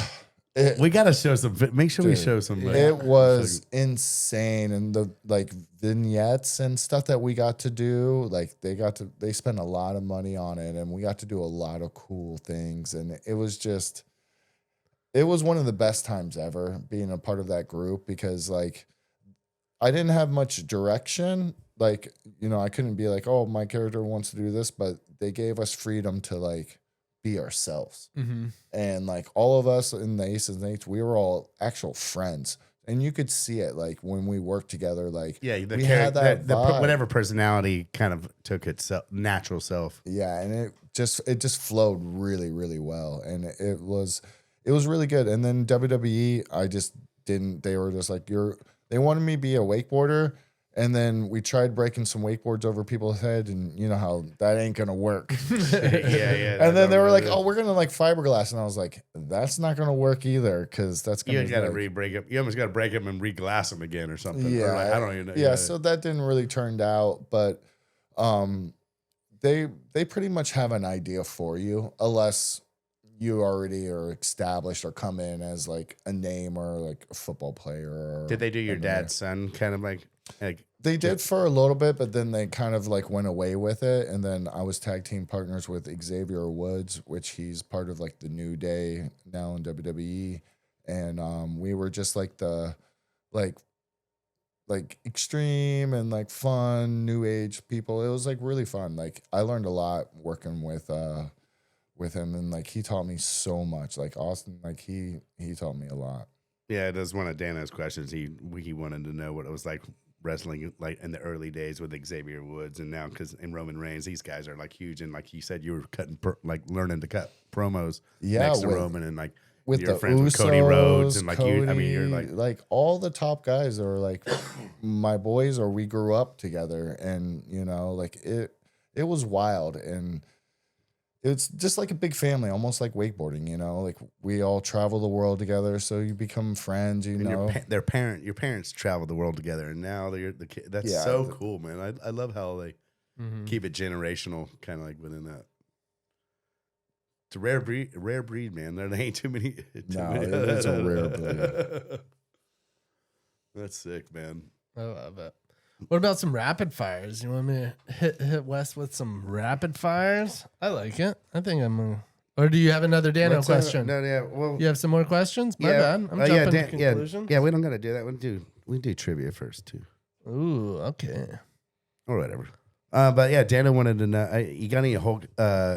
He wants some Andre the Giant stories, or some good old school Hulk Hogan stories. Or the only stories I have of Andre is one day that he picked me up in his hand, and I remember I was standing on his hand, and I was so small. But no way. I was probably like 8 or 7 years old. And but he could just hold you out, and you could literally stand on the hand. palm of his hand. Some of my That's badass, dude. Some of my favorite little random fact things are of Andre and like what he could do. Like I would read something about how how big the can was in his hand, and they'd make it was like not even like 2 or 3 of his. The Andre fingers. documentary is amazing. And then like how many beers he could drink, and like somebody I remember told a story of him sitting in the back of a van from one fight to the next, like where they were driving to the next city, and he just sat back there and drank, you know, like 120 My dad used to be one of beers. his tag team partners. Yeah, there's a picture on my Instagram of my dad and Andre right next to each other tag teaming. Oh man, that's so sick. Imagine, he's just such a big dude. Like it would be so crazy. They talk about in the thing how nasty and how big his farts were after he drank the next morning after him drinking like 60 freaking beers or whatever, dude. Yeah, and imagine that just this big old. What, dude? Just a frothy. Blow your hat duster. off, dude. Yeah, and he couldn't use the toilet. Yeah, because the dude's huge. Yeah, what do you mean he couldn't use the toilet? He had to use the bathtub. You're shitty. No, you're. Nuh-uh. He's too big. Says in the story. He couldn't even aim it. His ass is too big to fit on the. Like, imagine the ass the size of this table. Are you really going to line up back in the day? And then back in the belt actually 70s. hits him. I never really thought of this. Yeah, shit, dude. 7'2", 500 So wait, he had to like pounds. turn on the and then do what? Like push it through the drain? Dude, I wasn't there. I don't know exactly I'm just how sorry. that happened. I just know that it's true. Damn, that is gnarly. What about Hulk? There you go, Dano. What about Hulk? What's a cool one of Hulk? Man, probably going on his, I think it was his 35th or 40th birthday party.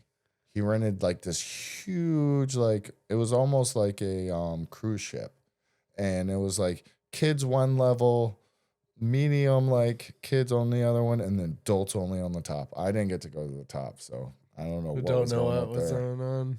I bet that was a good one. Cool way to stagger the party.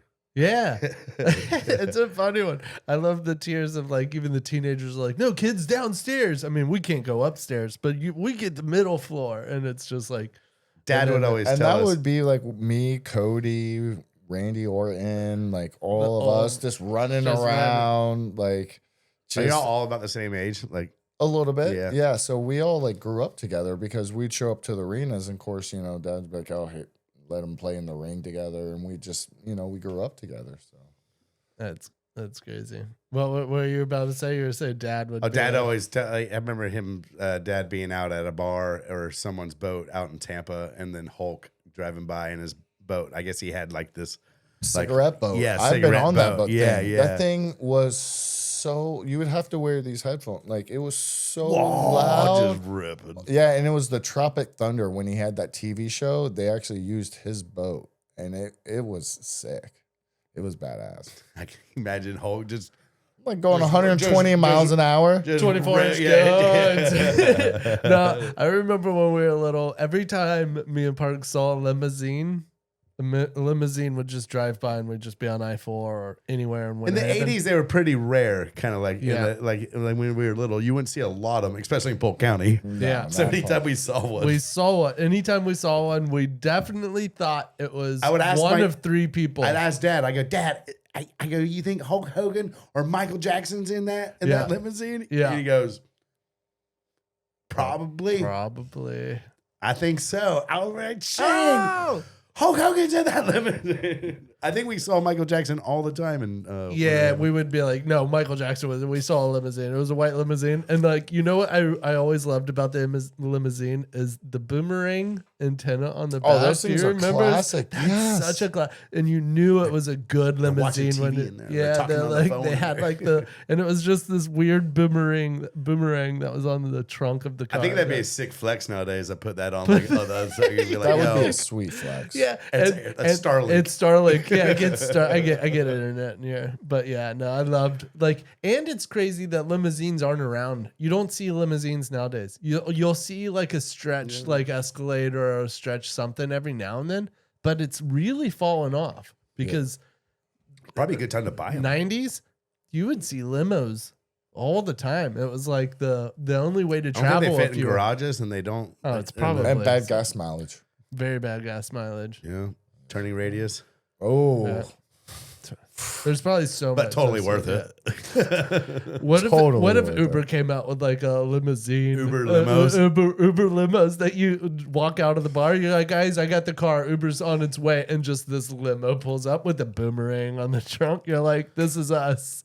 Guys, we're cool. Everyone could use their cell phones in here. Oh, Dude, Uber limo, dude, and it would just happen to come up with you.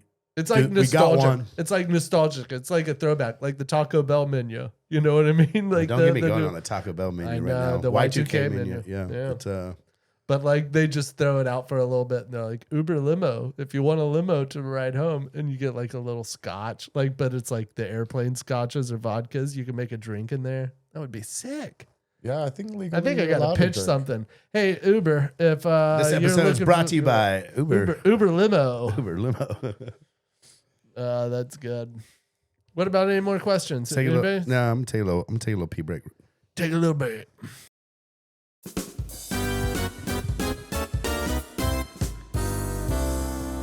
There you go, Shane. Any Thank what you. you want. Thank you. That's all I asked. We didn't use for. it on the last break. Shane was bitching. No, there's the very little I ask for on this podcast, and one thing Is I that do ask halftime for join? is the halftime song to come back in and bring us in. All right, well, we're going to get it's been fun so far, but we're going to get into a little bit of the nitty gritties of spin to win. We got a little trivia coming up. Paige wrote some questions. I don't know what the fuck they're about. They could be anything. I think they're going to be about wrestling. Maybe a little Florida. And then we got Shane's rapid fires, and then Rapid fires. But yeah, But- spin that thing. oh, we don't got to tell them up.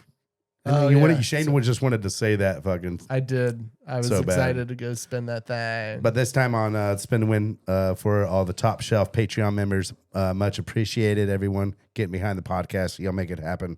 But we are giving away a pointless Pointless UCD tee. shirt. This thing's actually, It's it's stained a little bit right here, but this is 20 years old. So you get a vintage yeah. pointless shirt. It's got character already. And as well, a melon hat. We don't have the melon hat in the studio with us, but it will be in the box. So Yeah. Solid Um, melon hat. Melon great hats. they do make good hats. All right, so here we go. We're going to spin this thing and see who wins. Dun, dun, dun, dun, dun, dun, dun, dun. Big old drum roll. And ladies and gentlemen, Peter Eland. Peter Eland. Peter Yeah, Eland. Peter. Dude. Good job, Peter. I hope you are a Damn, I wasn't screen recording. XL. Peter sounds like he'd be an XL. I wasn't screen recording, but I think we're gonna have to stay by it. We'll stick by it. I mean, we can stick by it. It won't be spinning, but I mean, the I'll fact take a that screenshot of this. This Yeah. is proof. proof. There it is. What, It's people all right. think you've been rigging this?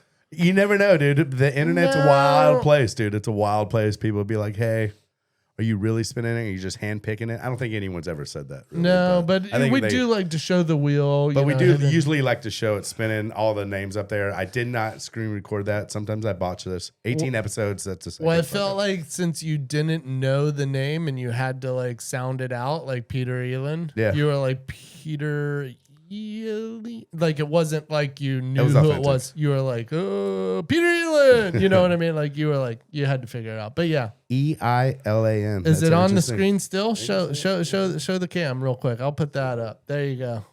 Bang. So that's good enough. Oh, Well, there we yeah. go. There you go. Should we Thank get you, a, Patreon members, for doing that. We love the spin to win. What's that Spin thing to out? win. Show them that stain on the shirt right there. Yeah, it's a dirty stain. It's not dirt. It's like, so I had these in Tupperware in the garage for a long time, but I don't know what that's from. But there's a good little stain on there, but it adds Looks like character. bleach, like a little bit of bleach. It's Little touch of something. bleach. It's something like that. Little swab. Little Yeah, swab. but it's a little personality that comes with the shirt because no two pointless shirts are the same nowadays. You know. All right, so let's we're gonna get straight into the little trivia You wanna portion. get triv? And yeah, well, All right. yeah. I like it. What is it? So me versus Wes. We got 5 questions. No, actually, Paige wrote these, so we're all Oh, in. we're We're all all in in this together. I think we have 5 cards. Whoever gets the most cards at the end, this is closest to the pin. You don't got to get it. We're not. You don't got to name a certain person who that did. This is like what year, how many miles, what temper. It's like it's who gets the closest to the answer. Yeah. It's hard to hit this answer on the head. You know. Yeah, I was about to say I'm not very good at trivia. Yeah. Well, No, but, none of us are. you know, but that's why we're learning. We're learning. All right. Question number 1.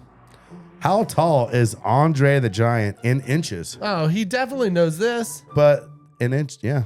Well, I don't know in In inches. inches. gotta So, but make- you I do gotta it have on to my- do the math. What? I think you Shit. said he was like. don't what did? Wes, you got to go first. 200 or 200 inches. I like that. I'm gonna go 212. Yeah, I'm gonna go 178. We're gonna be way off. Probably 7'4". He's 88 inches. Oh. No, 7'4" I was way off. is 88 inches. I didn't have According to enough Paige's time to do math. the math, and I didn't have a notepad. I could have broke that down better. I could have done that better. I think we really exposed We were how, on the how- spot. We were on the spot. I thought he was like. So I- I used to be the size of like a 54-inch wakeboard, and that was when I was smaller. So I was like, he probably was double me at least. So that would have been like 100, 80. 100 and something. Yeah. Mm. Well, What did we say? you like said two. 2. I said Oh, 1. I went wait. I 170, went yeah. wait. No, I was doing them. At least we said, were like thousands. I Yeah, still so I think get- 78 inches. Well, is I'm going to wrong. take the first one All here, right. ladies and gentlemen. Shane, you're first to go on this one. Let's go. Shane, what is the estimated 2025 Florida population?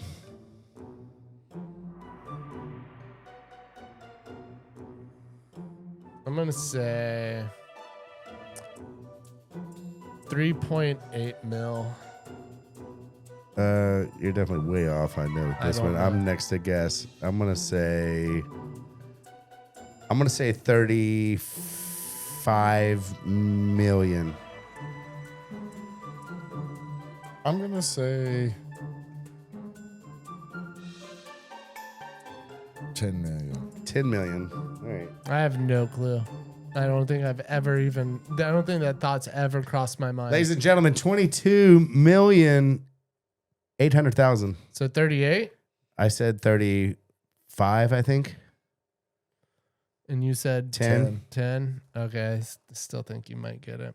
22. Yeah, Check So this you were the closest. he was 12 off. You were.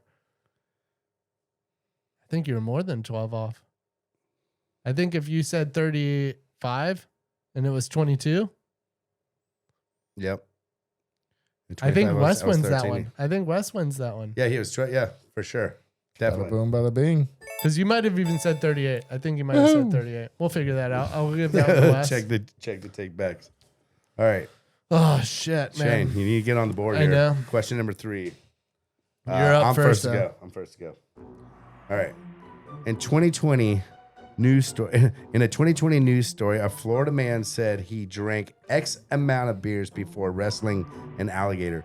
How many beers did he drink? Great question, Paige. I love this. That is a good one. Good job. Good job, Paige. How many beers did the Florida man drink before he wrestled an It's- alligator? I'm going to say 22, 30. 30. I'm going to say 26. Ladies and gentlemen, 10 beers. What? 10 beers. It doesn't Dude's a apparently in Florida, lightweight. man. And there's I a drink probably, 10 beers on this podcast. yeah, and but I ain't fighting he's alligators. probably doing a lot of other shit too. Yeah. Let's not count the meth. He's probably 10 beers? Yeah, that's weak for Florida. count that, boy. Oh, man. I crushed that in an episode. Yeah, that's nothing. All right, here we go. Question number 4. Wes, first go. How many consecutive victories did The Undertaker have in WrestleMania before his last loss?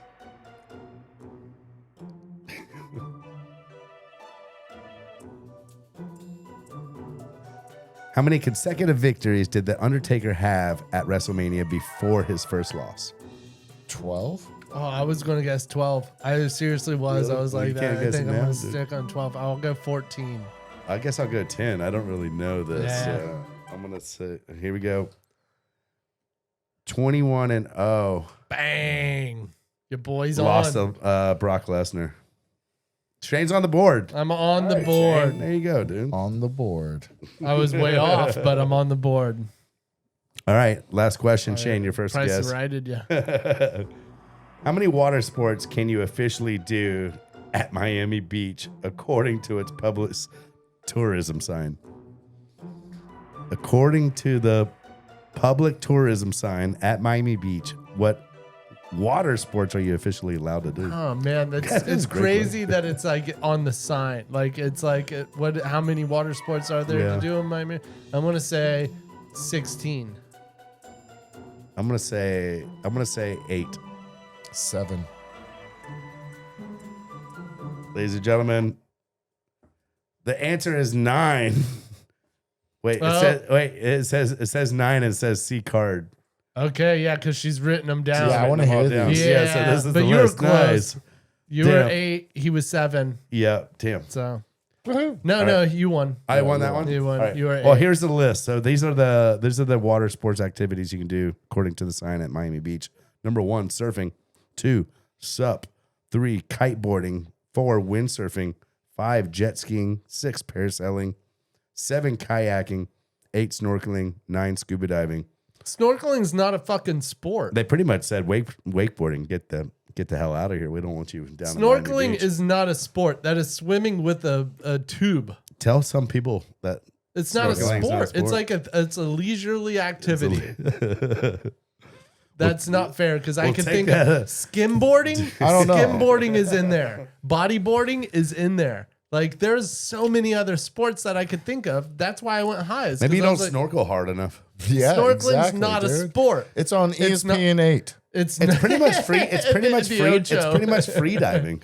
No, it's not in the Olympics. It's not a fucking sport. Well, it has to be in the Olympics to be a No, sport. but like if it was, then you could consider that a sport. I question if it's in the Olympics. It's a sport Is itself. it really dude. a sport? What No. you're gonna run as fast as you can, or you're gonna snow cross as fast as you can, lay down, have to shoot a target, go up and start That's a sport. The one where you have Not to stick not for, and not you for like this Floridian. put it in front of the Oh yeah, puck. no and you- curling. Curling. Curling's a great. I want to try sport. that so bad. Is there anywhere you can curl? Is there? Or do I they don't have a think- lockdown on that? think No, they I have a don't think lockdown. that. I don't think that they have a curling. That's why the sport's so District. small. They're just you like, know what I loved about curling is that that ball that thing that they concrete push. thing. It's not a ball. It's not a ball. It's a stone. That's what I'm saying. Is the stone has to come from a certain area out of a certain mine before it's actually a real. Like you can use other things, but that's not official. Really? Be official, it has to be a certain like granite type of stone from a certain spot. It's weird. And I was like, that's like, come on. Like that doesn't have to be right. Like Sounds like a rich man sport. oh, it's an arrogant sport. It's an arrogant It sport. sounds like a sport. They're like, we don't want this to grow at all. No. Let's have 3 And the- practice facilities. We'll have this granite that we can only get here, which we own the property. It's like Nobody can make these balls. it's If like- you wanted to, you couldn't. It's like the idea of like bourbon or like champagne. Like you can't make it anywhere else. Like bourbon has to be made in like Tennessee and like champagne has to be made in France or whatever. Mm-hmm. Outside of that, it's just sparkling wine, bitch. Like, you know, like, so we make it the exact same way, but because it's not in the borders, it's like that arrogance of It's not curling unless you're using this granite from Iceland or something like that. I bet you Nevin has it. It probably does. I bet Nevin has curled. I would love to try it. That's all I'm saying. It would be fun. Seems hard to do. I love the people because there's the smoother and then there's the rougher. I think you'd be There's really two good. people doing Yeah, this. I know, but you'd be really good at yelling, I feel. I think I would be a good pusher. Left. Yeah, I think I would be a good pusher. Left. Yeah. Good. Yeah. Yeah. Yeah. End quote. Left side, left side, left side. Oh, man. That was good. Dude, my cheeks hurt. No. Yeah, so if anyone out there has a curling hookup, reach us out know. to us. Yeah, let us know because we We got a definitely- 3-man we'll team make that- right here. It's a Yeah, pusher we'll and do. the rougher and and Shane's the already established he's the pusher. yeah. I could see him being the rougher, which is like you've got to grind the ice a little bit, like you got to, and then you're the smoother. So because somebody has nice. like a smoother one. So to I like, pretty much have a squeegee. if you want it to turn left, the person on the inside is roughing it, and then the person on the outside smoothing it, so it starts to turn a little bit more. Right. Create a little grip and a little. Yeah, I think I'm making most of this up. By the way, That's why we want to get into it. you know what I love is whenever you see cornhole on ESPN, it's the weirdest thing. You're like, so People you are guys, so fucking this good. is a whole sport of just people tossing like bean bags around. That's a sport. It's like hacky sack just didn't have a good promotional person, you know, like they That's a didn't have good good point. PR. Yeah. It's like these guys are kicking it around like a soccer ball. They're like doing moves, but You think Hacky somehow- Sack's bitching? They're just like, why is cornhole blowing up when we've been? because they're just all It's the hippies. same bag. Exactly. They had this promoter like. Yeah, they had the wrong promoter. They didn't have a Vince McMahon, did they? Or a 6-pack of beer. Yeah, no, they were just smoking weed and kicking a bag around. Yeah. And like, yeah, The this is a campfire. sport, and you're like, well, these guys are just tossing a bean bag into a hole, and they've made it on ESPN primetime. They are really good though. It's so impressive. 50,000 a year they make. Really? I Googled it once. Yeah. That sounds worth the data. It to spend actually- I'm curious. It actually sounds a little. I'm like, well, They're that getting doesn't primetime sound like that ESPN, much. dude. You know what I mean? Like anybody that's Not counting prize money. professional cornhole, you still have to have another job. Like they're not like. No, I think the pros. Well, they maybe don't with the have sponsorships and stuff like that. Yeah. So It looks like most of them still live at home anyway, so the low Yeah, overheads that- like kind of nice. yeah. Yeah. They look very much. I wouldn't say very much like the video game community, but it's not far off. Like I these don't know dudes. that you These, can't compare to that. You sound like that's an old person thing. to No, say they right just- there. You're they're- going to compare cornhole to a video game community. they don't. You look- don't. You're No, not. You're not like a savvy enough professional- on video game community. I'm then. pretty You're- savvy. I'm pretty savvy on it, but All I right, think all it's right, just let's people that don't go to the main event of a video game and go to the main event of a cornhole, and you Well, tell me that's how- not fair because most of the people that play video games really good, and they're Asian. Like a lot of the Koreans, really good. It's not crazy. I play League of Legends. All Koreans, they love it Get your ass kicked all the time. all the time. Shane, don't you bet on League of Legends? Yes, I do. I've started to taper off because I've realized I'm not very good at the. I think I know, and I like betting on my team, but then I fall off. And Back at Gator's house, we used to gamble on Judge Mathis. Judge Mathis. Yeah, he would come on like after on- Judge Judy. And we That would, sounds pretty yeah, dude. Yeah, it was pretty fun. That seems like a great afternoon of just like, all right, like where are we at? Like you hear the story. This is the plaintiff. This is the defense. Where are we at? And then like Wes got is like, 20 on I got guilty. 20. I Yeah. got 20 on guilty. Dude, it was so much fun because I think it came on at like 1:30 or 2 o'clock. So we just got done riding, come in, relax a little bit, and then Judge Boom. Mathis. Boom. Judge, I'm going. I think the plaintiff's got a good story here. No, that's You good. try to change your bet. You're like, I'm going to change my bet. No, You're no, like, there- no. All of a sudden, plot twist. Brian, the bus driver, he wouldn't allow no changing bets. That sounds fun. I could get into that. Let's I watch bet some on it. reruns. Yeah, he has gator skin boots on. Pretty funny. Yeah. Oh, that's good. What about some rapid fires? Should I hit him with some rapid fires? Yeah, fucking. Where's my button?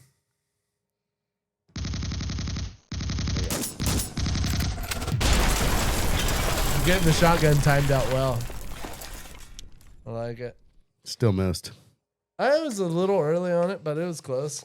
So a little rapid fires for you, Wes. Just some questions. Don't need to think about them too much, but if a story comes to mind, let me know. First one. This is easy. Should be. Best sandwich. Steak sandwich. Steak sandwich? Like a Philly cheesesteak or just a steak sandwich? Good old steak sandwich with white bread. Okay. What kind of sauce you going? Like you want like a mayo or are you going like a I'm Dijon? going no sauce. No sauce. Yeah, just good seasoned steak. Mm-hmm. Something you fair can't say enough. shit. Bloody. Last place you want to visit. The desert. Okay. That checks out. I didn't know if it was like because I know No one you've would been do around. Like if you're like, oh, I fucking hated. Oh, a certain spot. The worst Like, even- place I've ever traveled. No, the worst place you would ever want to visit again, or that you want to visit. You know, like nobody wants to go to I don't want to go back to India. India. India was bad. Yeah. All right. Never been. I love the people. Love the people. Never Yeah. been. Yeah. Yeah, you gotta keep that up because there's a big demographic over there. There's a lot of people in India. We're gonna Can't go lose hustle. somebody. Yeah, no. India is great. We'll translate this for you. No. Best wrestler of all time. My dad. Bang. Worst wrestler of all time. Like the most gimmicky, worst thing that you're like, how did that ever get to the point? Oh, I don't want to throw no one under the bus. Okay, I know. I when I wrote that, I was thinking. You remember the dude, the little Shamrock guy, or like the not Ken Shamrock, but like the little No, he's little awesome person. though. Yeah. Hornswoggle. He's such a Hornswoggle. good dude. He's such an awesome dude. Yeah, I bet he is. Like, Dude, he's I'm so not talking cool. about him personally, but like best. Like, okay, we don't even have to go into worst. I got one. Who's the best? Who's your favorite wrestler? Like on just like mic and kind of like promo and like that kind of like aspect of wrestling. It would have to be either Stone Cold or The Rock. Yeah. I mean, they could just capitalize and steal your attention like that. Stone Cold was so good on just being that character, on bringing beer, the smashing of the beers, like, and just talking shit. Like I like The Rock, but The Rock was always this cocky thing, and I didn't like the cockiness, but Steve was just spot on fuck you, you know, like I got this, like slamming the beers. The beers were the best. Favorite Francois story, and you might have touched on this by him like coming into high school with you or whatever, but That's a pretty sweet one. Just walking up the lunch, Dude, that was the craziest thing I've ever seen. Because like everybody was like, "Who is this?" Oh, I got the craziest story. So we're in Walmart and me and Francois are bored, so we just like start riding the bikes and like, you know, just messing around. And this Spanish guy came up to us. It starts like yelling us in Spanish. So Francois is like, "Oh, I got something better." And then starts going off on him on French. And they're like, he's speaking Spanish, he's speaking French, and they're just yelling at each other. And I'm just sitting there like, what is going on? I have no idea what you're Yeah. saying or what's going on. it was pretty intense. though. man, some of the moves Francois would pull would just be out of nowhere. You'd just be like, "What? You didn't need to come at that person like that." And he was like, "But it was pretty funny, right?" And you're like, "That was insane." Favorite wakeboarding vid. Ooh. I mean, it would have to be Hit It. Hit it. I mean, just because that was like hit it. either that or like Mayday would have to be just Yeah. because like Hit It was like when I was such a kid, and then Mayday as in like, oh my God, look at the tricks they're doing. Yeah. And, you know, I could learn how to do that trick or, Yeah. you know, like that Yeah. would be it. I think out of those two, I'm picking Hit It just because it's more broad and more different scenes. There's so much lot. The like Mike Wenton scene? Mayday was Oh. like Weddington scene, but yeah, Mayday was great and I loved it. But it was like The intro to Hit It is this. it's pretty so Dude, so good. sick. And Byerly's. Yes, of course. If you were a movie character, which movie character would you be? Wes Brisco? No, out That'd of be all me. the out of movies, to be out of correct. movies that you've seen, like if you like one of mine, I think it's different, but it would be like Fight Club, like to be Tyler Durden, or I'd say you want some to be like you would which be- movie you're like, God, that would be cool to be that person. Neo from The Matrix. Maybe Luke the character Skywalker. from Boogie Nights. I like that. I like that. Mark Wahlberg, bro. Mark Wahlberg, but what was it in Boogie Nights? What was his name? Dirk Diggler. Dirk Diggler. Dirk Diggler. There was actually a wrestler in that too. I remember. Do you remember? What was it? It was Valvinus. Valvinus, yeah. Valvinus was such a character whenever he was doing that. All right, sorry. Most inspirational person, or the person that's inspired you the most? My dad. Dad. I like it. That's the answer we get the most. On that Let's get Jerry a good old shout out, dude. one. Best time you've had on the boat. Oh, there's so many good times, man. Yeah. What's a good? It doesn't even have to be the best, but like give me maybe the first time you were with family and you landed something, or like a good moment on the boat. My dad sitting on the dock the first time I landed a 7 off the double up. That's cool. And I was trying so hard, and I just was not backside, and I couldn't get it. And then one day my dad's like, let me see, we'll try it. And just, I guess maybe his presence, but the second try I got it. And I was trying it for like a month straight and just couldn't get it. And then finally he came out. Let me put a little pressure on you. Yeah. That's good. Tampa or Orlando? Orlando. What number am I thinking of? 12. Close. No. No one's ever got close. Nobody's got close. It was part of it. Favorite beer? I don't drink anymore. I know, 2 but years when sober. you did, Yeah. I know you don't, but yeah, like dude. when you were drinking, what was your drink of choice, or what was it? Like even an old fashioned, or what? Shoot, we would just grab Crown Royal and just chug it.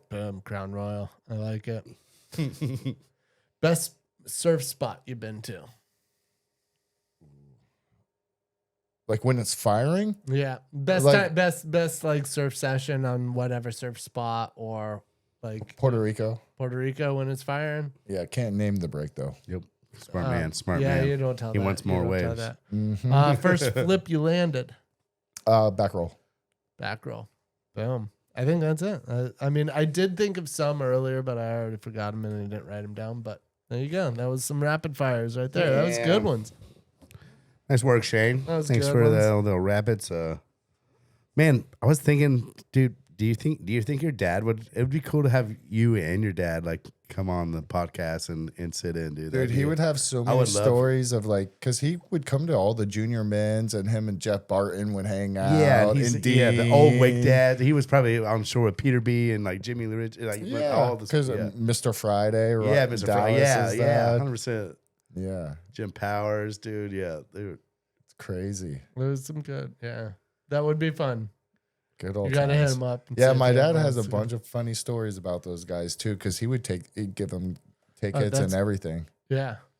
Yeah. I would love to hear the good old days, just like what it was like traveling in the 70s and like, was it him and Jack? Yep. Yeah, dude, that would, man, some good old days stories of wrestling. That I'm sure that was some wild times back then. I bet dude. that's that was so some renegade crazy. shit right there, dude. Oh yeah, 100%.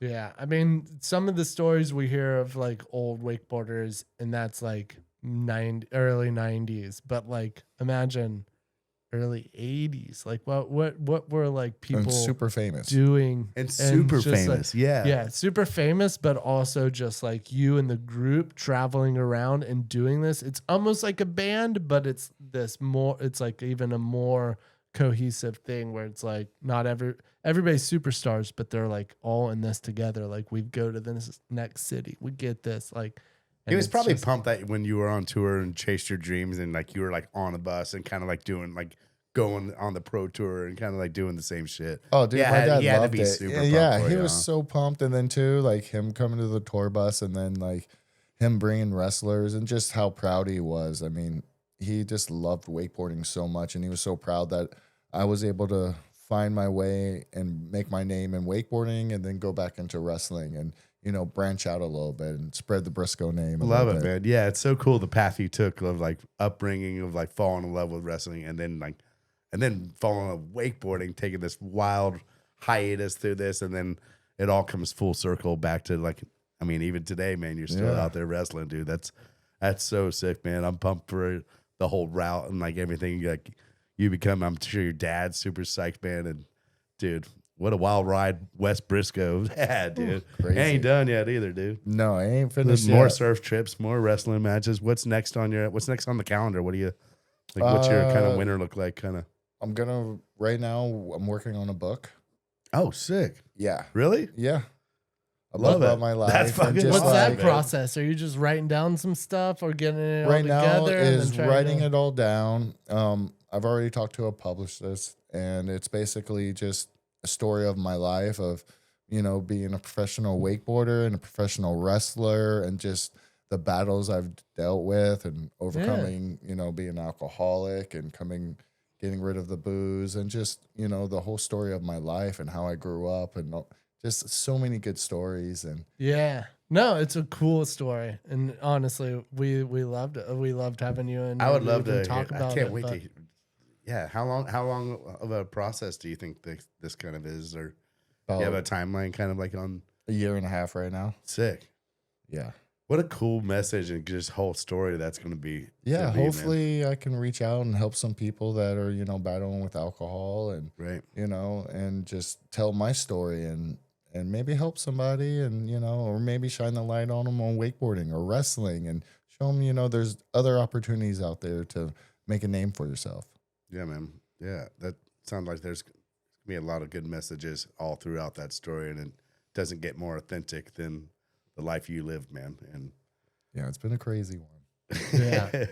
Well, we've loved having you on and telling it, man, because even a little bit ago when me and Parks were talking about it, we are like, Wes should come on. We are like, it's such a cool story. It's so,